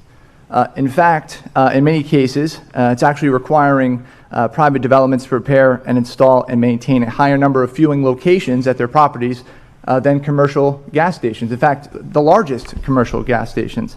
For multifamily developments, for example, the ordinance requires that each property install full EVS charging stations at 2% of their parking spaces, but then also prepare, in addition, 20% of their spaces for EV charging stations in the future, meaning that these properties will have to prepare the infrastructure for, in some cases, 100 fueling stations or fueling locations at their properties. The largest gas stations have, 6 to 20 fueling pumps? And this is coming at a time when the EV infrastructure that's being required here is nowhere near justified by the market. July 2020 showed that in Florida, EVs were 0.41% of the overall registered vehicles in the state of Florida. And again, we understand that it's growing, but it's going to take many, many years to even come close to justifying the amount of infrastructure that we're being asked to put in here today. It also should be noted, as you've heard, that developers are already installing EV infrastructure at their properties, where it's logical, where it makes sense from a cost, market, and investment standpoint. And in fact, based on the data, they're not only meeting the demand currently, but exceeding it. And they will continue to exceed it as we move forward. In other words, without a mandate in place, the market is meeting and exceeding the demand for EVs. In the interim, EV technology is advancing rapidly. Just like any new technology. Look at cell phones from 2000 to 2010. Vastly different. The same thing is happening with EVs. In fact, over the last 5 years, it's changed dramatically. However, not only does the proposed ordinance not account for this rapid change in EV technology, but actually forces kind of a one-size-fits-all model, which may even stifle its adoption by locking us into early phase EV technology now. There's even a question of whether what we're putting in now will be compatible with future EV technology. We also know that the costs are more than what's currently being projected by the city, and in fact, not taking into account some of the maintenance and operation costs as well, which could be passed on to residents in the form of higher rent. I know my time is up. I appreciate your time. For the reasons stated, the Apartment Association is opposed to the ordinance as currently proposed. Thank you. Okay, thank you. Carolyn Campbell.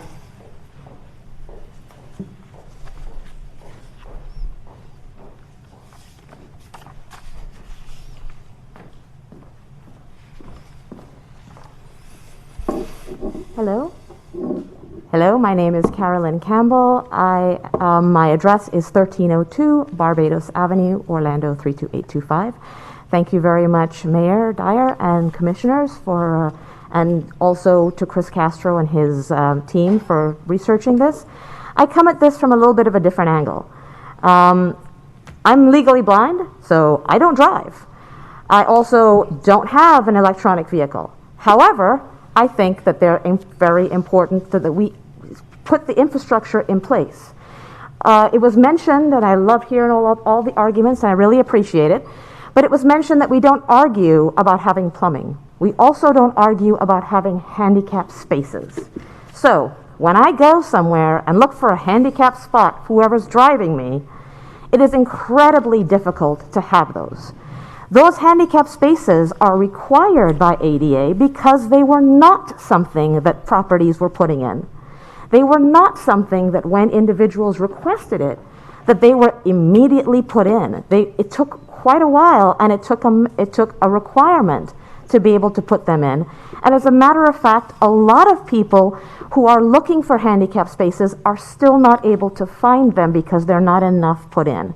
So I realize that there's some people that say that sometimes there's not enough for our EV, but it's about getting ready for that. And I think that this mandate, and I'm in support of this mandate, is about getting ready so that you don't have to make that choice or you don't have to fight at that time. It's already, the infrastructure or part of the infrastructure is already in place. Thank you.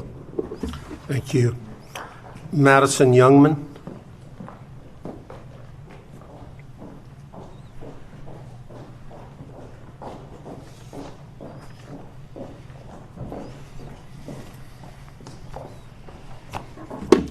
Good afternoon, Mayor and Commissioners. Thank you for the opportunity to speak before you today. My name is Madison Youngman, and I serve as the Public Policy Director of the Central Florida Hotel and Lodging Association located at 6675 Westwood Boulevard. And our organization represents approximately 80% of the hotel rooms in the Central Florida region and over 500 supplier members that do business with the industry.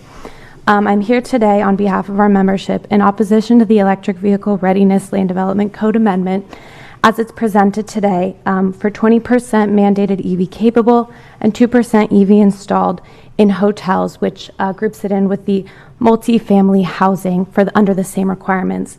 I know you've heard a lot today from some other stakeholders that work throughout this process with the commissioners and the staff, but I just wanted to give a little perspective from the hospitality industry because I think the visitor usage is a little bit different than how a resident may use this, and I just wanted to address that here today. As you can imagine, it's always of the highest importance of our hotel members to provide the amenities their guests expect and need when visiting Orlando. But until EV batteries are strong enough to comfortably support regional travel for many of Orlando's drive markets, which go all the way up the East Coast to the north and all the way to Texas in the west, it's unlikely that an electric vehicle would be the first choice for someone who's driving into our destination. And then the second hand is the rental vehicle market. As we've said, we've done some work to increase the presence of electric vehicles in the rental fleet, but until it makes up a majority of the fleet, it's just unlikely that people who are traveling to our destination and getting a rental car before coming to the city of Orlando will be choosing an electric vehicle. And then the third is the use of that electric vehicle once they're actually on property. It's different from a resident who's charging nightly in their single family or multifamily home and then going to work and coming back at night and charging once again. Someone who drives in may come in, charge their vehicle, and then it'll sit there for days on end, taking up a parking space that came at an extra cost to the property, and then leaving it there for several days before leaving again and opening up that space to someone else to use. So I just wanted to put a couple of those points out there that it is a little bit different when considering how a hotel property will use this. To echo some of the other people in the room today that we've worked with since 2020, CFHLA believes at this time the city should allow the market to dictate the addition of EV charging capabilities and rather encourage its installation through a more thoughtful incentive program rather than preemptively passing this unfunded mandate to address a need that is certainly emerging, but one that we're not seeing yet at this time. So on behalf of our members, thank you for your time, and we ask that you oppose this mandate as it is today. Thank you. Thank you. Madam Clerk, do we have any? We have one more, Catherine Holt on Zoom.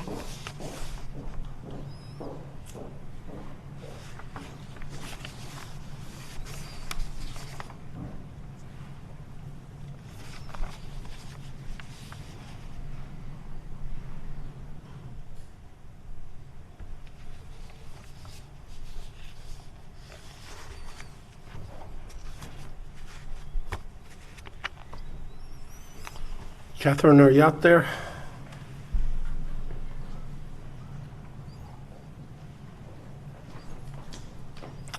Madam Clerk? She's there, I just don't hear her.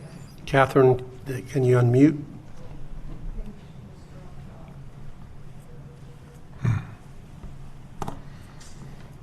She just dropped off. Oh, I'm sorry, it's Marjorie Holt, not Catherine.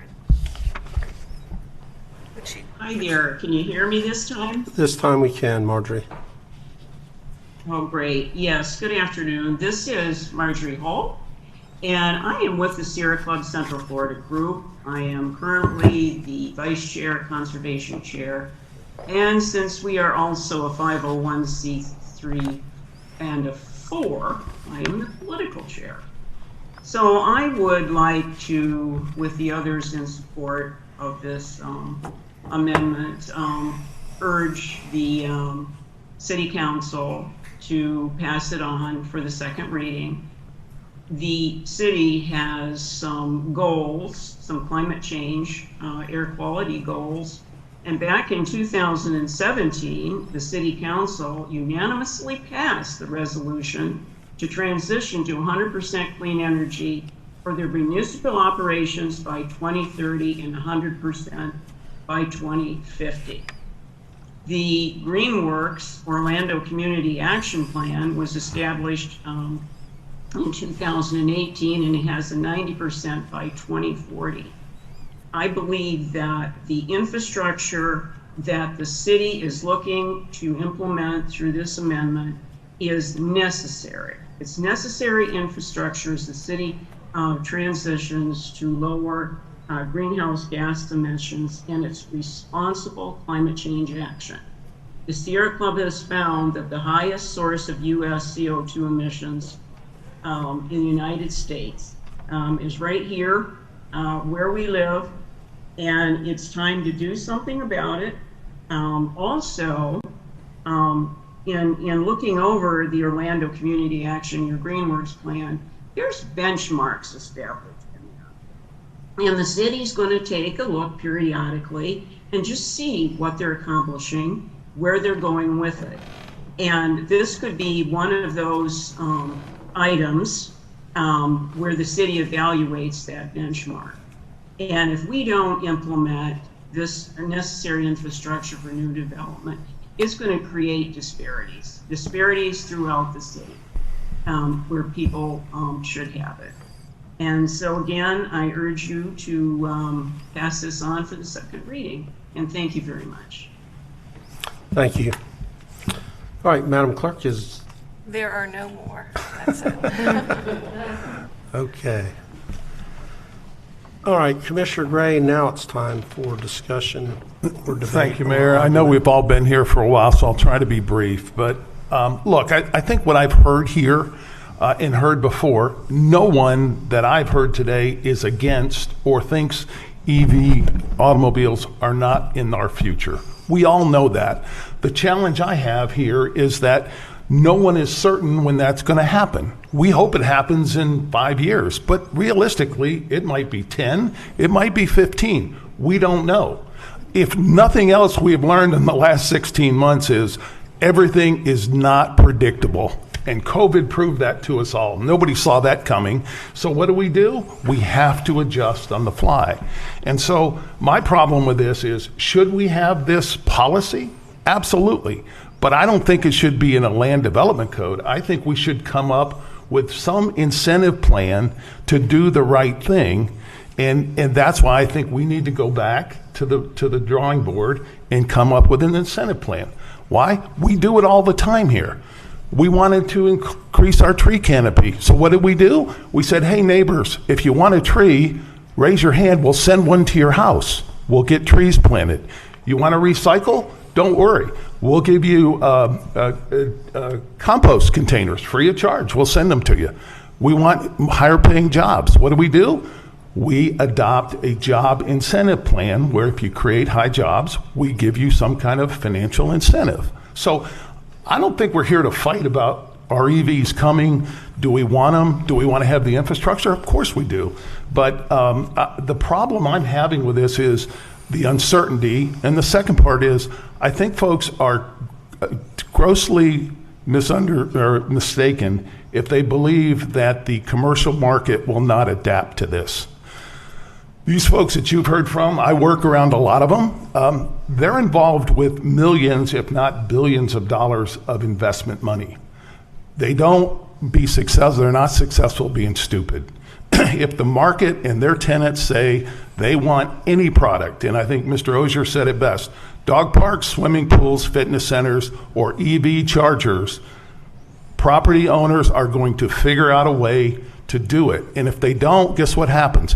The capital investment goes somewhere else. Capital flows to where the returns are, and we see that. The perfect example we're seeing now is autonomous vehicles. We know autonomous vehicles are coming, but what happened? We had a tragic death in Texas, I think it was. And so what's happened? Everybody's pushed the pause button and said, wait a minute, we got to go back, do a little more research, a little more development, and we'll come back. So autonomous vehicles are like EV vehicles. They're coming. We just don't know when. And so I think we've got to not mandate this, but come up with a plan so that people do the right thing. No, we all know we've got one planet. We don't want to ruin it. And the final thing I'll say, and I looked down at Commissioner Hill because she brought a comment about cost. Guys, I don't care if you're building a Class A, all fully amenitized project, or you're building affordable housing. This costs money. And the problem we have with housing right now is cost. And it's okay. I mean, everybody figures it out. The landowner wants their share. The developer wants his share. The government wants their share in fees. Everybody's lopping costs onto these things. And while this is not a big issue, I get it, it's an additional cost that just makes housing more affordable. Doesn't matter if it's single family, multifamily. So I don't think we force this because the cost is going to get pushed on. What I would like us to do with Chris and his team is to go back and come up with a policy, but figure out a way to incent people to do the right thing and give them some kind of refund, incentive, something to do that. I know you had a list of 4 or 5 things, but that's going through the federal government and doing other things, and it's kind of a hassle, quite frankly. We ought to do it. I think, I'll close with this. I think doing a land development code amendment is a lazy way for our government to do it. We as a government should figure out a way to make it easy for our taxpayers, i.e. developers, on how to make this work. And if it's something we really want, we should be able to incent them to do it. So that's my deal. I think we're all together on this, but I think we're going at it the wrong way. Thank you. Commissioner, not to go tit for tat, but just to address 2 of your issues. If we're off by a couple of years on what the saturated market's going to be, I'm pretty sure that most of the buildings that are going to be built in the next few years that might be subject to this are going to be built to last more than 5 years or 10 years. They're probably 25 or 50-year buildings. So if we're off by a couple of years, it's still going to come about. So being ready is a good thing. Yeah, sir, you could be right, but we could be going to solar. Maybe solar's the new power charger, not electricity. I don't know, and I don't think anybody here knows. Solar creates electricity. But I really think you should look at the cost, because our number one problem, you ask anybody, is affordable housing. And I chair the Affordable Housing Advisory Committee. That is our number one problem, is how do you reduce costs in affordable housing? And this is going to increase costs. So, guys, you can't have it both ways. We've got to balance, and I don't think this balance. The other thing on the incentive, getting to LEED certification, silver, gold, or platinum, with the property tax break you get, there's a pretty darn good incentive, and this is certainly a component that can help you to get there. Commissioner Stewart. Thank you, Mayor. I'm kind of on the fence on some of these issues, and I think we've got some time. Where's Chris there? I think we've got some time to kind of put some of this stuff together. The goal today is really to thread that needle between the concept of green initiatives that we all been supportive of, and planning for a sustainable future, with what we were calling unfunded mandates. We've got to figure out what that needle, that thread in that needle would be. I think I'm a little concerned about if the ordinance is approved, we will choose to be the leader of this type of initiative. And as a leader, sometimes we'll be watched, scrutinized, we'll be replicated, optimized, improved, and sometimes undermined. So the people are watching us, especially those in the tourism industry, about what we're doing. And so I think we need to be cautious as we move forward. I think the incentives that I talked about are available throughout the country from individual power companies and individual utilities. I think we can figure out some way to make those incentives work. I feel a little bit like Commissioner Gray that I think we can move this forward in a little bit more creative way. And I'd like to see, I don't mind the ordinance nearly as much as Commissioner Gray does, but I'd like to see the complement of other things coming forward. We got 4 or 5 weeks to work on it.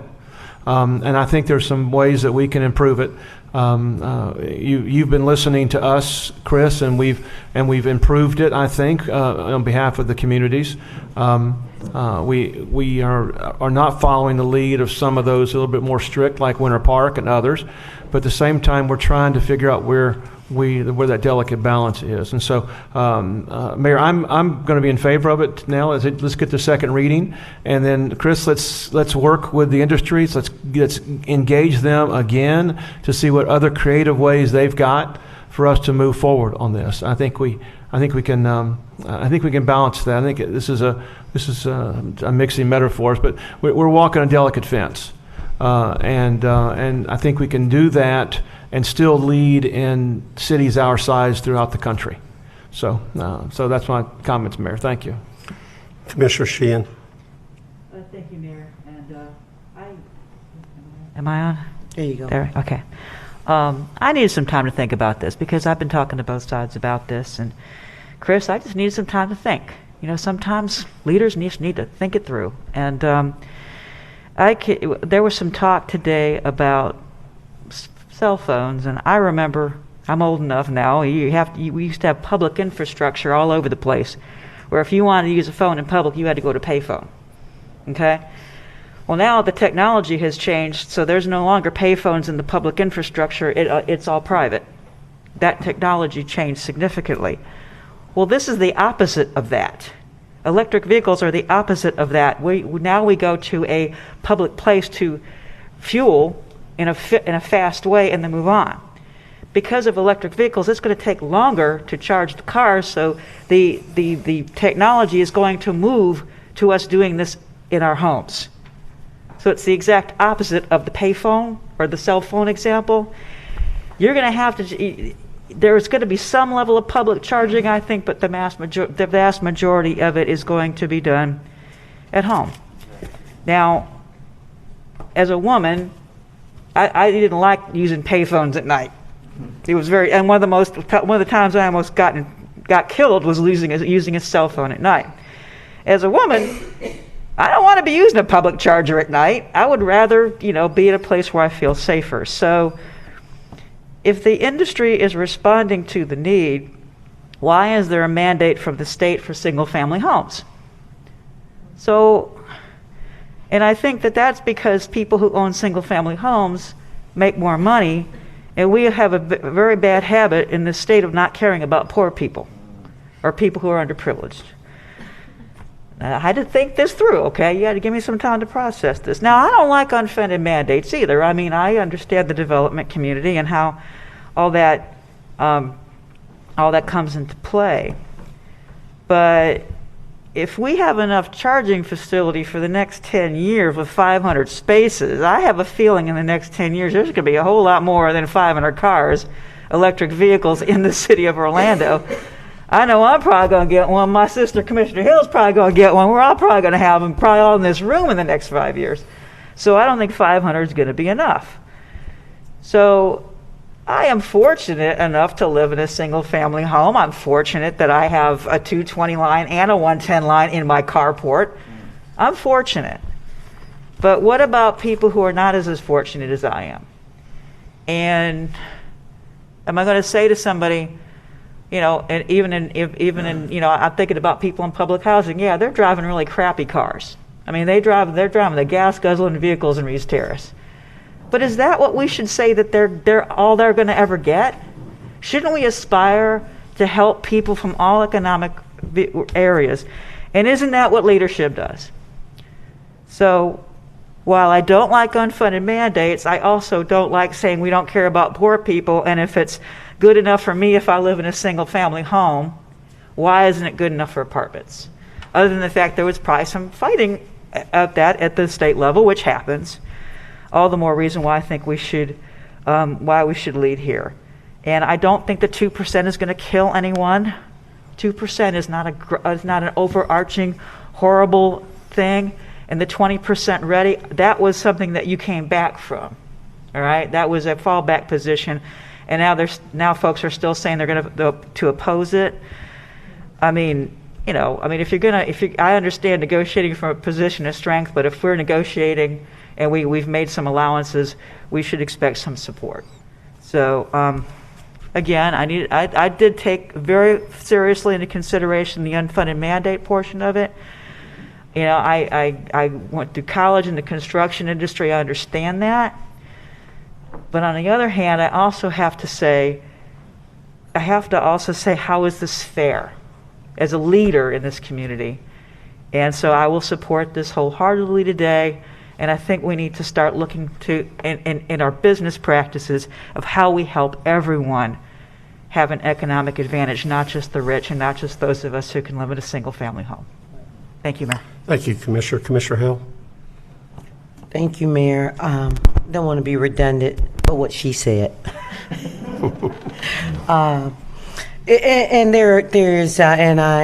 I also have heard from the industry and mandated sanctions, and hopefully we got 6 to 8 weeks or so to work with the industry to come up with some other solutions and more incentives of some point. And so I look forward for that dialogue to continue the same way when we passed our last green ordinance, that nothing was done that day, but the dialogue continued and we all came to a common agreement that was good for the industry and also for the people. And I think we can hopefully find that sweet spot, for lack of better words.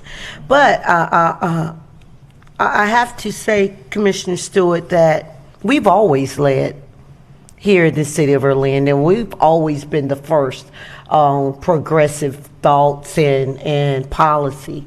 So we have a great staff, great legal team that always made sure that people usually followed our policy throughout the Southeast region, if not the nation, on many of the policies. So I'm not afraid of leading once again in this space. I mean, we've always, since I've been here, through Mayor Dyer's leadership and this council, even prior to me getting here, Commissioner Burns, have prided ourselves in being a part of this team. We prided ourselves, if we remember, with being the greenest city in the Southeast region. And so hopefully we will continue that mindset. I agree with the economics piece, but what I do know is that over 1,500 people a week is moving here to Central Florida, into this area. So there's going to be more cars, and as we phase out of the fueling aspect of cars, we're going to energy. So, and as the young gentleman came up, the Z generation, the Poppy generation, that told his nana, are you going to rent a Tesla? And they're learning about energy and energy efficiency and sustainability in kindergarten. So that's the mindset that they are on, and we're going to have to respond to it. We're building more multifamily housing here in the city of Orlando than single-family housing. So we're going to have to, and I know you know better than anyone, Commissioner Gray, because that's the industry that is your specialty, is the commercial industry. So I know we're going to have to do something immediately, and doing nothing isn't the solution, but finding that common chord, I think, is where I'm at. I am supporting this. I know it's needed. I think we have to work in the urgency of now. Of course, someone made a comparison about the flip phone and iPhones.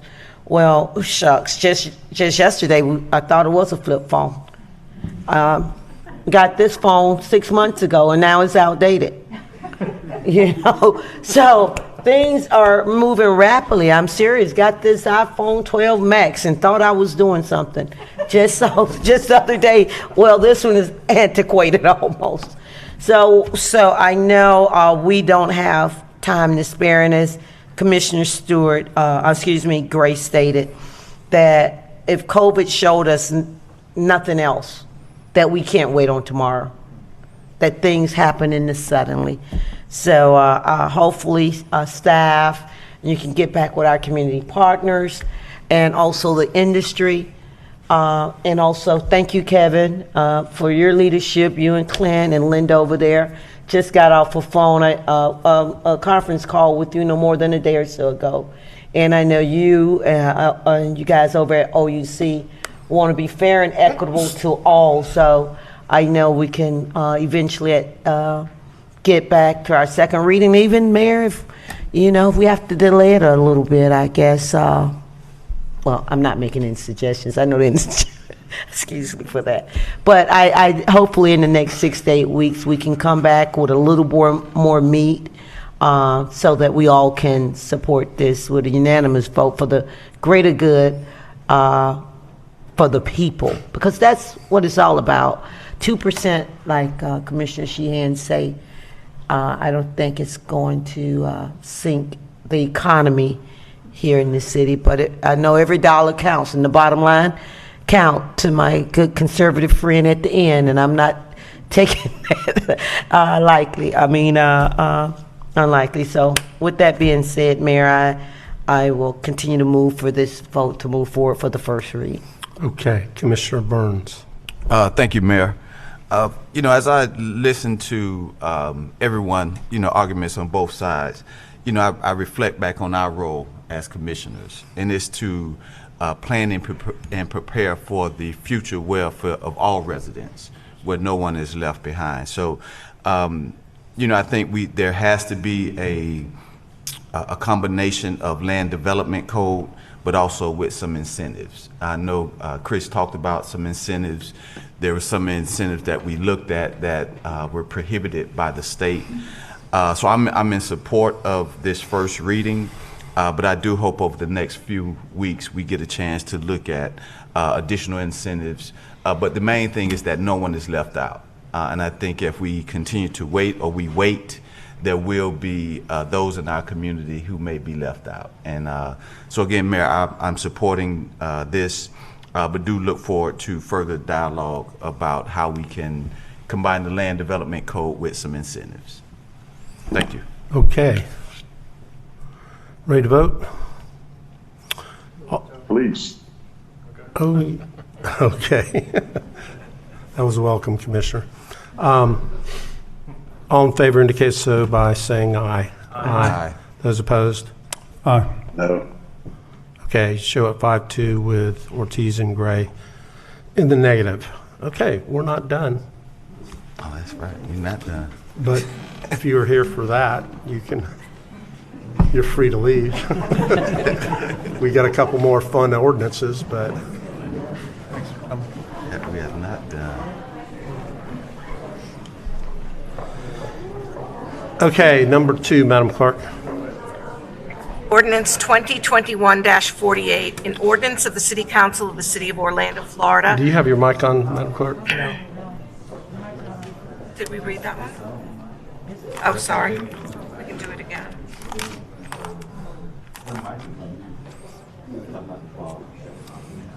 It's, nope. Okay. We're good? All right. Amending Chapter 60 Orlando City Code to update the regulations regarding protected trees, tree removal, and tree relocation. Amending Chapter 65 Orlando City Code to update the submittal requirements for various development applications, providing legislative findings and for severability, codification, correction of Scrivener's error, and effective date. Second. Motion by Commissioner Burns, second by Commissioner Hill. Do we have any testimony? We have none. Discussion? Hearing none, all in favor of the motion? Commissioner Gray? Not to rub it in, but I'd just like to point out this is a complete incentive program right here. Just saying. We want to conserve trees, so we're making it to the benefit of developers to move trees. Just saying. Thank you, sir. All in favor indicate so by saying aye. Aye. Those opposed, motion carries. Okay, number 3. Ordinance 2021-49, an ordinance of the City Council of the City of Orlando, Florida, relating to artificial turf, amending Chapter 60, Part 2, and Chapter 66 of the Land Development Code to provide specific regulations for artificial turf and providing standards for the installation and maintenance of artificial turf, providing legislative findings and for codification, correction of Scrivener's error, severability, and an effective date. So moved. Motion by Commissioner Sheehan, second by Commissioner Burns. Anyone wish to testify? There are none. Discussion? Mayor, Commissioner Sheehan. I just want to thank the staff because there's been a lot of requests for this artificial turf to be counted as not as impervious surface ratio, and I agree with the staff that turf does not have the same benefits as landscape material. So I want to thank the staff. I know sometimes they were getting a hard time from people saying they should count artificial turf, but I think this is a good ordinance and I support it. Thank you. Further discussion? Hearing none, all in favor of the motion indicate so by saying aye. Aye. Aye. So the motion, those opposed, so the motion carries. Number 4. Ordinance 2021-50, an ordinance of the City Council of the City of Orlando, Florida, amending Chapter 65 to authorize the zoning official to grant a modification of standards to allow first-story porches outside of the traditional city to encroach into the front and street side setbacks, providing for finding severability, codification, correction of Scrivener's error, and an effective date. So moved. Second. Motion by Commissioner Sheehan, second by Commissioner Hill. Is there anyone from the public that would like to speak? Discussion? Commissioner Hill. I just love this ordinance here. I love front porches. Okay. See, we've had an Remind me of just the South. I grew up with front porches. All right. All in favor indicate so by saying aye. Aye. Those opposed, motion carries. That was kind of eclectic. Electric vehicles, timber crews, artificial turf, and front porches. It's all good days work. All right, I got some good news. That's the end of the agenda, and I have some better news. We have no general appearances. So we will stand adjourned. All right. Great thing.